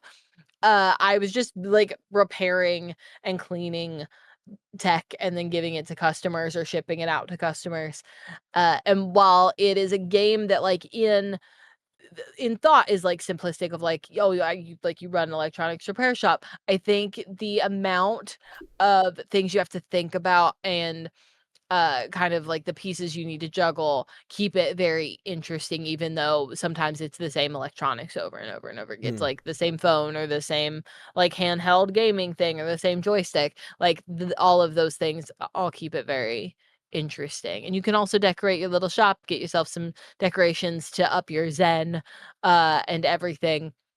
It is one of my favorite probably my favorite solo demo that I played, that I couldn't play with anybody else. It was so good that I went back last night. I've beaten the whole demo twice, but I've also went back last night and just played the aftermath of the demo, which is that no more customers will come to your window.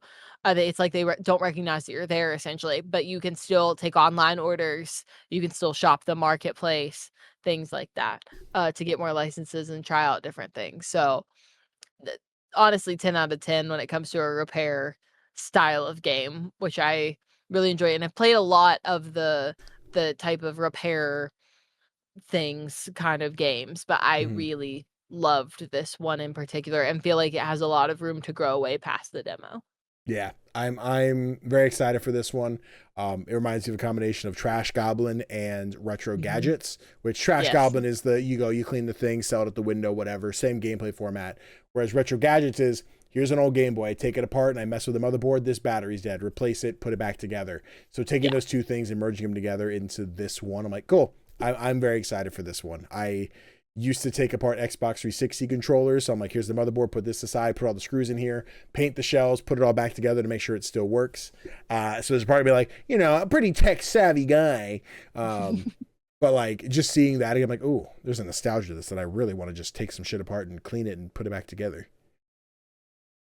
It's really cool. And like I have not been one to ever take apart electronics, mostly because I'm convinced I would break them. Mm. But I think in this game it works itself out really well, and you can lay all the pieces out kind of however you need. So I would lay all the pieces out kind of in the opposite order of how I took it apart, so I would remember what order it all went back together in. And it kind of becomes muscle memory at this point. We were watching Abbott last night, Yeah. and I was just putting a phone back together, and then all of a sudden it was done, and I was like, oh, it turned back on, great.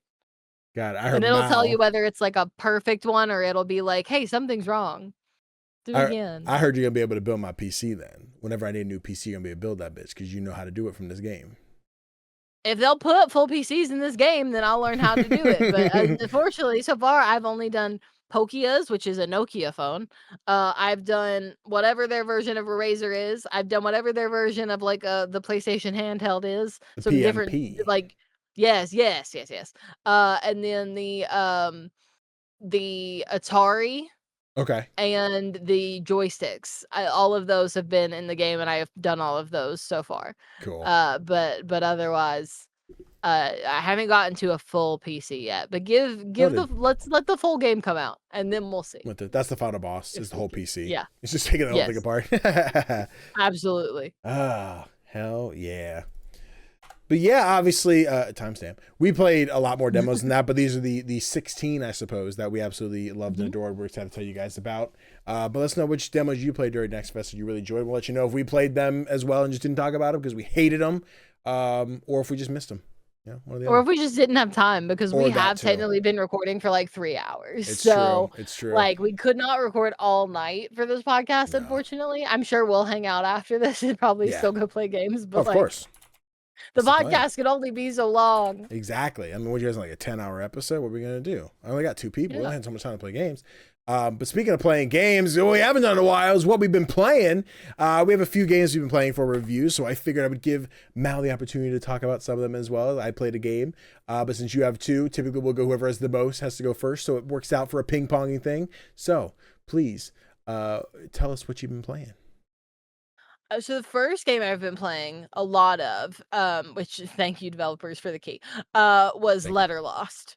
I fell in love with Letterlost during the last Steam Next Fest, where they had a demo out, and it is all about you work in a post office in this town, or this island rather, called Carnum. And you are trying to figure out how to get out because you don't remember why you're here or what got you here. You just know you work in this post office every single day. You meet different customers, you send out different mail, things like that. But then different things keep happening. And then at the end of every loop, you restart and do it again. And see kind of what changes all in your escape attempts to get out. It is really cool. It's got fun horror elements to the whole thing. I've gotten multiple people to buy this game at this point. We compare notes as to where we're at storyline wise and things like that. You just get like more and more mail every day and have to like keep getting it out all in the same time, like trying to get yourself to safety, sort of. It is very, very fun. Like I said, cool horror elements, fun story beats. The types of tropes that it plays into, I think, are tropes that people would assume are like, overused in some games nowadays and things like that. I don't feel that way about this game whatsoever. I think it does all of them extremely well. And that you can play through over and over again and truly never get the same story twice. Because even the people that I compare notes with, they're like, so hi, this person, which achievement did you get for them? Because there's like multiple endings just for this one person. This like one person that comes to the window to mail something with you. What one did you get? I've gotten all the bad ones, by the way, because I don't know why, but I make bad decisions. So it's one that I've really enjoyed playing through, seeing all the hidden things that they've put into the game, things that you don't necessarily expect to find. I will say I had some technical difficulties with my copy of the game. I played through for like 5 hours on the day I got the key, and then I glitched underneath the map.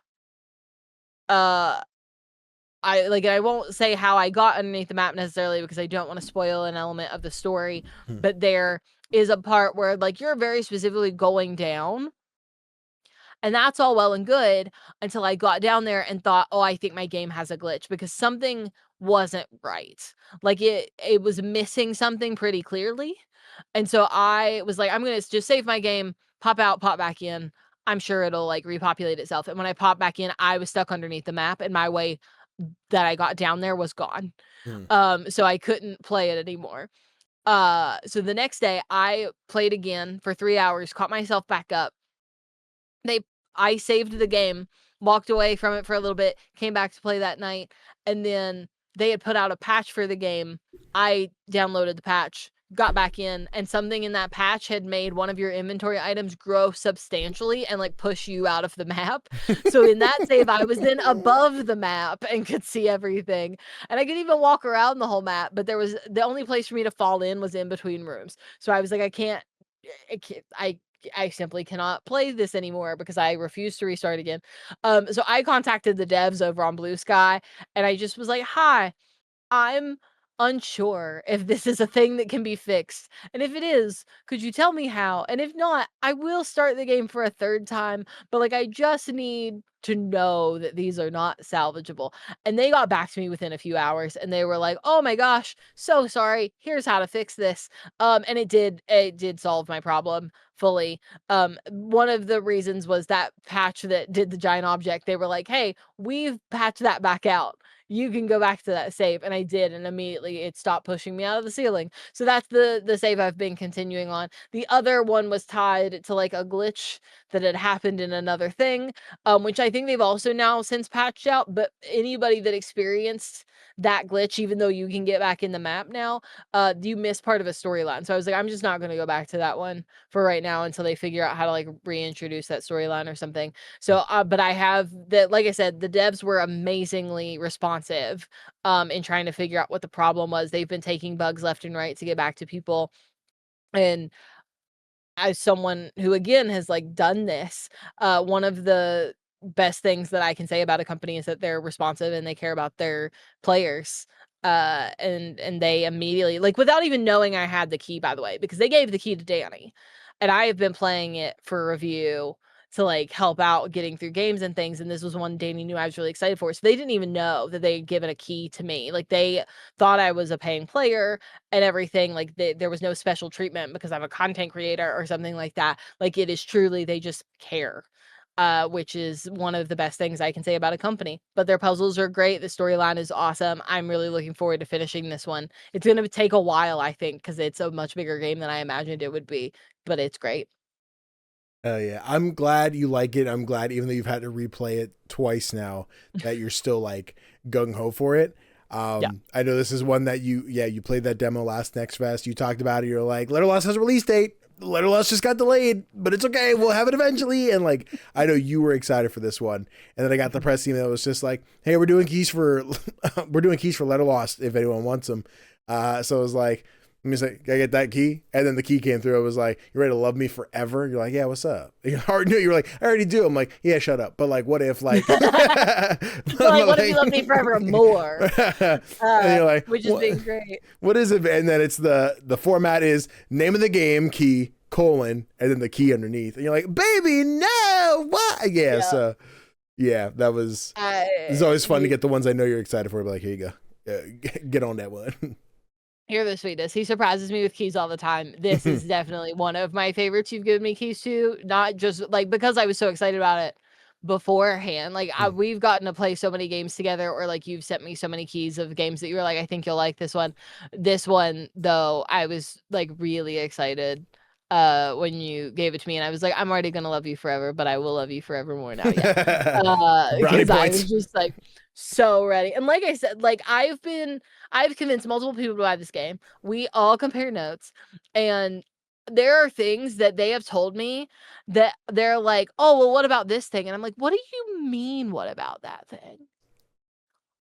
What thing? What are you talking about? And they're like, the thing in the bedroom. I'm like, no No.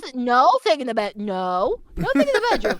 And then they'll be like, well, what have you been working on in this loop? And I'm like, well, I'm working on Merkel. And they're like, who the fuck is Merkel? And I'm like, you gotta look up more, my guy. You gotta gamers never look up. You gotta look up more. You gotta look up. You gotta look up more. That's my only way to fix this for you. And yeah, no, the characters are great. Highly recommend. Literally one of my favorite like solo games I've played in a long time. Oh yeah, I'm glad you're liking it, baby. Yeah. Thank you again for my key. Of course, and shout out to the devs for giving me a key to make me such a cool boyfriend. So, I'm kind of that guy. All the devs of the world, you don't know how many brownie points you've bought in spam. You don't even know. It's true. It's true. You guys got me out of so much shit. It was like, Danny, what have you done?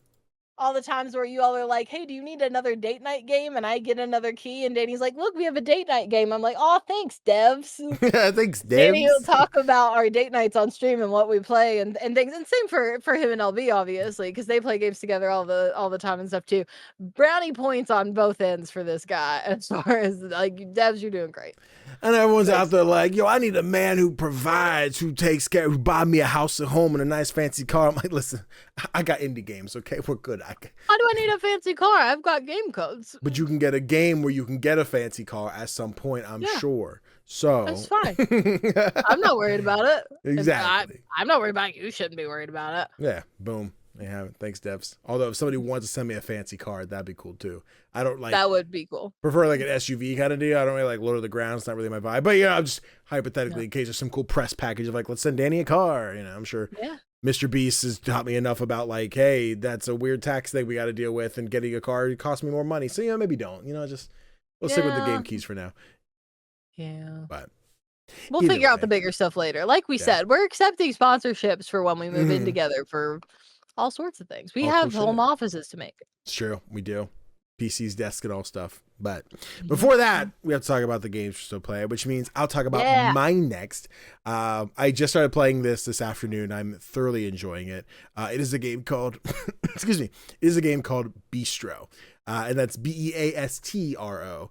Where you are playing as Penko, this like anthropomorphic cat who is running a restaurant for, I was gonna say heroes, but it's not quite that. It's more like they're called caretakers. There are people who come in and they're like, we have to go out and find things, and you know they are fantasy heroes. They're going through the woods and fighting monsters and getting stuff, but all of it's built around getting new ingredients and new recipes to make food for people in your town.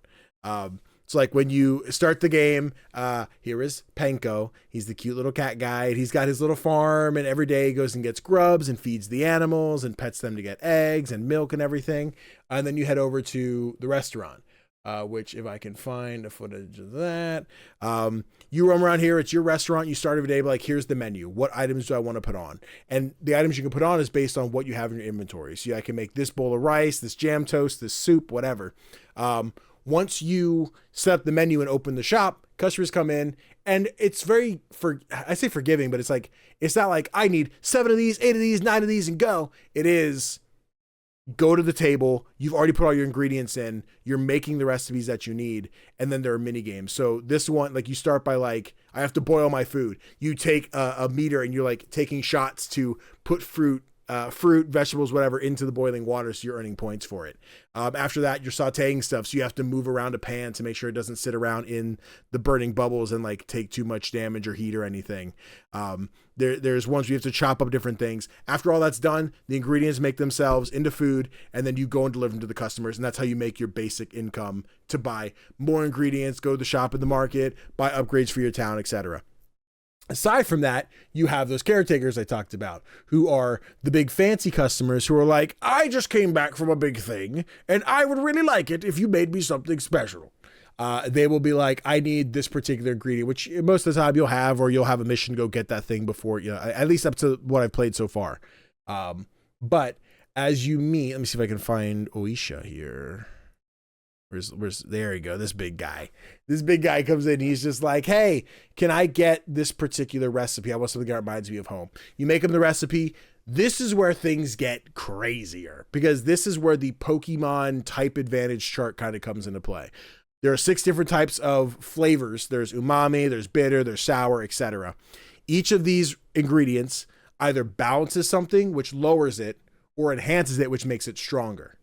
Which balancing threw me off because that sounds like it'd be a neutral thing, but it is decreasing. So as you go and make these ingredients, you are adding cards to these characters' deck, which, you know, is a very meta thing. But after you do that, you go out on the adventure, the character goes out in the adventure, and instead of you playing through them doing that, they're coming back to put on a puppet show to tell you what their adventure was. So it is you being like, I fed Oisha this particular thing. And they're like, well, I went out and I fought this little pig thing, but I used my omame to counter his omame. And when you beat him, you get ingredients from him, which he puts in the bag to bring back to you so you can cook. Progressively, as you go further and further, you have someone who uses a sour recipe, right? Which, as the enemy, you want to use omame to unbalance that, I guess technically to balance it, which then lowers their defenses, which means you do damage to them. But if you break even, you kind of just bounce off each other. If you don't have the cards to lower their attack, they will then hit you. So you can like deposit card or discard cards to bring in new ones that hopefully you can hit them, but you might not be able to, which means you have to take damage to recycle your hand, lowering your stamina or your health throughout the entire thing. Normally those are separate bars. In this game, your health is called stamina. That's the energy you have to go on an adventure. I am really enjoying the loop of it. It's 3 parts of your day. You get up, there's the morning where you're preparing, there's the afternoon where you open the restaurant, there's the evening where you hear the story of how the hero did the thing.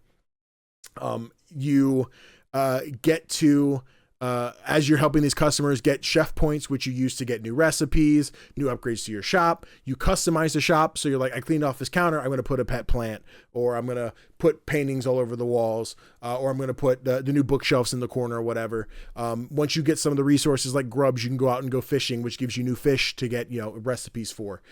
Sometimes you get these new ingredients, like, I don't have anything for that, I must need an upgrade in my shop. So you run the shop, you get the money, you go buy with your chef points. Oh, I see, I now have the thing.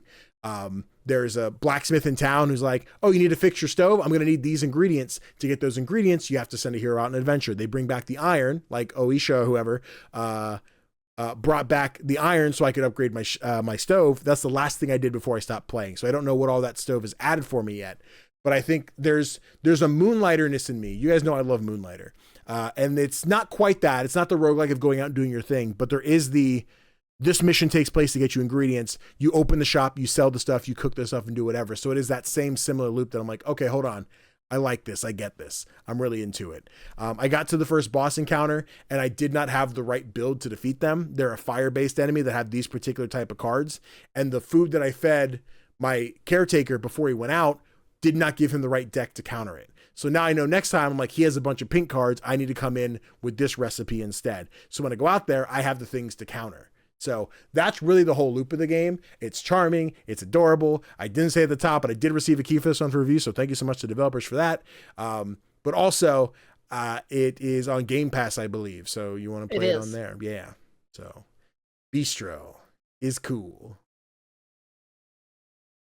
That one's super cute. I want to play that one. Yeah, it's simple, right? I'm at the spot where I tried to play this the other day. It's graphically intensive enough that if we are in a Discord call, it gets choppy. I'm like, okay, I can't do multiple things. When I just had OBS and my game open, like I'm sitting here playing alone, ran perfectly, ran smooth. I will always chalk that up to my old ass computer from 2017. It's like, Danny, I can't breathe. I need to be put down. I'm like, you can't go down yet. I have shit to do and I can't afford a new one yet. So, but yeah, this game is really fun. I'm still so early and I don't know how long it is, but like I'm enjoying seeing these new characters show up and what they do. The character designs are phenomenal. Like there's the crows, which are more of like the craftsmen of the town. Like the one who does the blacksmithing stuff is a crow.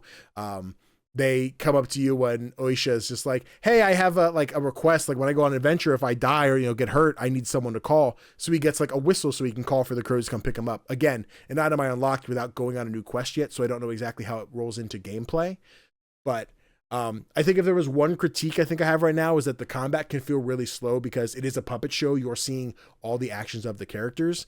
So like I swing, I attack, you flip over the thing where the little pig guy's like, damage is incoming. Ugh, the damage, flipping the animations can take a long time where like in a turn where I just want to hit the thing and move on to the next one, it does feel like that extra like 5 seconds feels like a minute of like, God, can we just move on? But yeah. is cute, is fun. I am excited to play more. Yeah.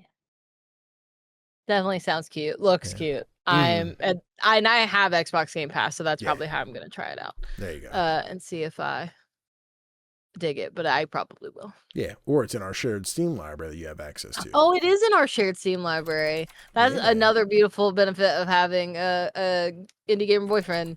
We share a Steam library now. So. You know, I'm him, guys. I'm him. It's true. But timestamp, you have played one more game, and I definitely want to talk about it, and then we can wrap this bad boy up. But go ahead. What else you been playing? I've been playing a lot of Call of the Elder God. So if you ever played Call of the Sea, this is the follow-up game to that. It is linked story-wise as well. First off, beautiful game. You play as actually two different characters in this game and go back and forth between the two. Or so if you played Call of the Sea, the woman you play as in that game, her husband is one character you play as, and then the daughter of one of the men that was on the expedition with you all is the other person that you play as. She is a student at Miskatonic University and had a like blackout period essentially where she became a wonderful grade A student, but she remembers none of it. And she is now having dreams of this like idol situation and is trying to find it and enlists Harry for his help. And they go on this adventure together. You find a cult, and that's literally early on. That's not even a spoiler. And you find out kind of like what the whole idea is behind this black ink that he's been seeing everywhere, and like these visions that she's having of this idol as they work together to find out what's truly happening to both of them. It is very well done design wise. I've really enjoyed all of the puzzles. I've never found anything that got me too stuck or anything like that, which has been really nice. Like they are thought provoking but not horrific to get through. Oh, and it's also all narrated by the voice of the woman from the first game. So she narrates the entire story as you go through, which I think is wonderful. All the voice acting in it is very well done. It is fully voice acted, and overall I really enjoyed it. I have 2 chapters left, so I'm not quite at the end of the game yet. I'm like 2/3 of the way through. I think it's 6 chapters long overall. Okay. So I'm looking forward to the end of the game to see what is fully happening, but I'm also playing that one through Xbox. Oh yeah. So. I am so excited for this one. I have not played the demo. I haven't checked this one out yet. I did play Call of the Sea. It was one of my Let's Plays, like one of the first Let's Plays as CGDannyB that I did, and I really remember enjoying it. There was one puzzle in particular that like broke my mind where I'm like, I don't know how to do this, and then I just flipped a bunch of stuff until it worked. I'm like, I don't have the answer. If someone asked me how I did it, I don't know how I did it. I just made it happen at some point.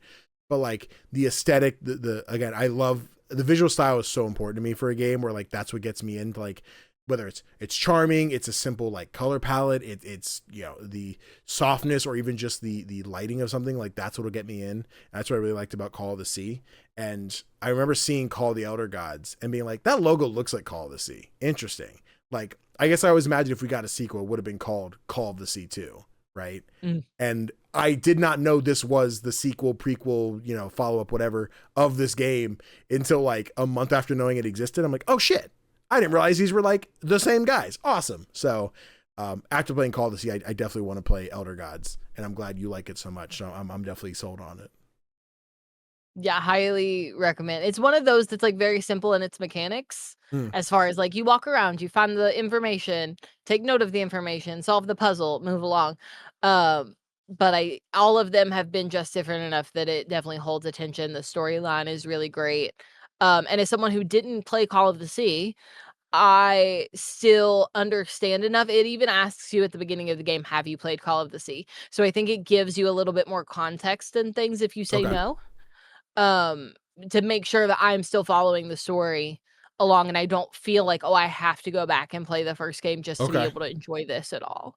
Good to know. It does a very good job of that. I think I would have to play it. I would end up picking no, knowing that I have played it. And I'm like, I have context to some of these things. But again, that was probably 2020, 2021 maybe that I played this game. So like I've been out of touch with it for a while. So going in and being like, oh, I do remember this thing happening, but getting the context of like, well, Nora did this thing. I'm like, right, okay, good to know. Good to know. I wouldn't have remembered that. So yeah, this is cool. I'm glad you're enjoying it, baby. Yeah, I'm having a ton of fun with it.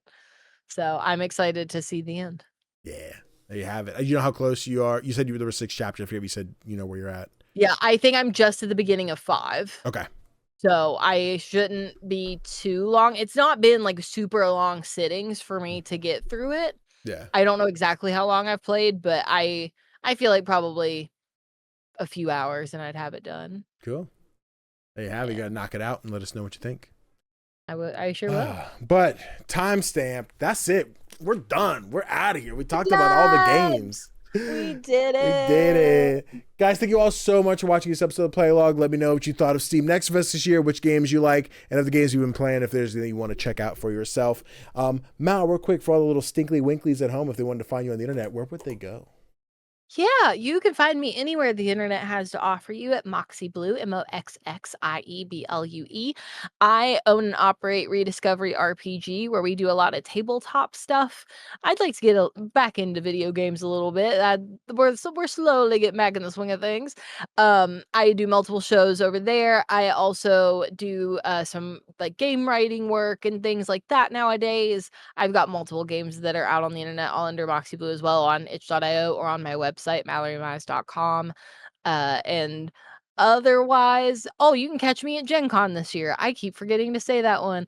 I have a panel that is called the D8ing game. I've been invited by Pocket Dragon Pub to come do that, where game masters like myself will help hook you up with the game system that you should run your game in.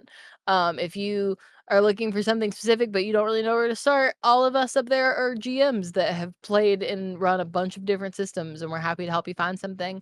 There's also a game that I'm in, a live actual play that takes place in Miami. It's like a Cypher system game.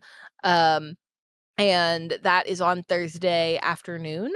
So if you want to come watch that, there are tickets available for both. I know the panel was at least a little over half sold out last time I checked it last week. So like, I'm not sure how many tickets are still available. Go check them out. See if you can grab one. Because I think both will be really fun. They both have great tables to be at, and I'm excited because these are my first Gen Con events. I was a panelist at San Diego Comic-Con last year, and that was the first like live event that I did at a convention for gaming ever that wasn't like an online panel. So that was my first in-person one, and now I'm going to be doing these two. So come hang out, or at least swing by and say hi if you see me there, because I love being at conventions and seeing people in the flesh outside of a computer screen. You're a real person. I'm a real boy. So you can come check me out there or anywhere. Like I said, online, I've got a lot to do between now and then, but some of it's just not announced. So that's how much I can give you. There you go.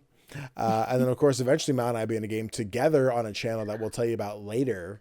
We will, as soon as it's announced, I promise. Yeah. I don't think it'll be too long before it gets announced, probably, the way that we're talking. Yeah. In the background of things. But yeah, it'll be very fun to be a player with Danny, which have we done that yet? We were both players? Yeah, no, Electric State. That's right. But I did produce that one technically. So like I was still kind of in charge. I just wasn't the GM. But like this is a table where I'm not in charge of anything. I'm only here to be a player. Danny's only here to be a player. So that'll be fun. I like in my brain, I was like, we've been players together before, but like in my brain, Electric State was different because I produced it. But no, I think any other game, Electric State, I think is the one we played in together. We've had our one shot at Extra Life, which Connor ran, which we were all very tired for. Which we're sleep deprived. We did it at like 4 o'clock in the morning. Yeah, it was brutal. I think any of the other games we were supposed to be players in with no production have all like fallen through and been like, sorry, we're going to reschedule this. And we'll get back to this at some point. At least 2 or 3 that I can think of off the top of my head. So yeah, we'll see. And so this one's happening though. This one's real. So we'll be there. We'll be playing it. Yeah. We'll be doing things. It'll be great. And we'll tell you all about it when we can. I don't even know what character I'm playing yet. So I don't either. I think we probably will sit down and talk about that this weekend, because we have to be together in person this weekend. We have events to be at. So It's gonna be great. I'm very excited. Look forward to Instagram. I have this image of a cute. We're going to a wedding. Like that's a secret. We're going to a wedding this weekend, so I'm very excited for the matching outfits and some great selfies and hopefully some cool like dance floor photos. I'm like, I need you to take a really cool cinematic photo of this. Don't fuck this up for me, friends. I have an image on Instagram. You got to be great, but yeah. But yeah, thank you guys again so much for watching. Like, comment, subscribe, whole 9 yards. If you're on the audios, leave that 5-star review. I don't know what Playlog looks like at this moment. I'm hoping I don't have anything planned for this week, but hopefully the following week, if I can get with Matt Storm, we need to do a Mina and the Hollower review. I still need to finish the game, but that should be hopefully our next episode. I'm going to get with Matt soon and bug him about that. If I have other friends who are playing Mina the Hollower, I need to come and chat about it for a review. Hey, you can get 4 people on the screen at once. So, but that's it. Stay tuned for hopefully whenever we get back to swinging Topher, we can do this a regular weekly thing. But for now, it's kind of drag and drop as we go. So stick with me and like the social media stuff on Instagram, Blue Sky, TikTok, whatever, 9 yards, you know that thing is. That's it. I gotta pee. Bye, everybody. Mwah! Bye, y'all.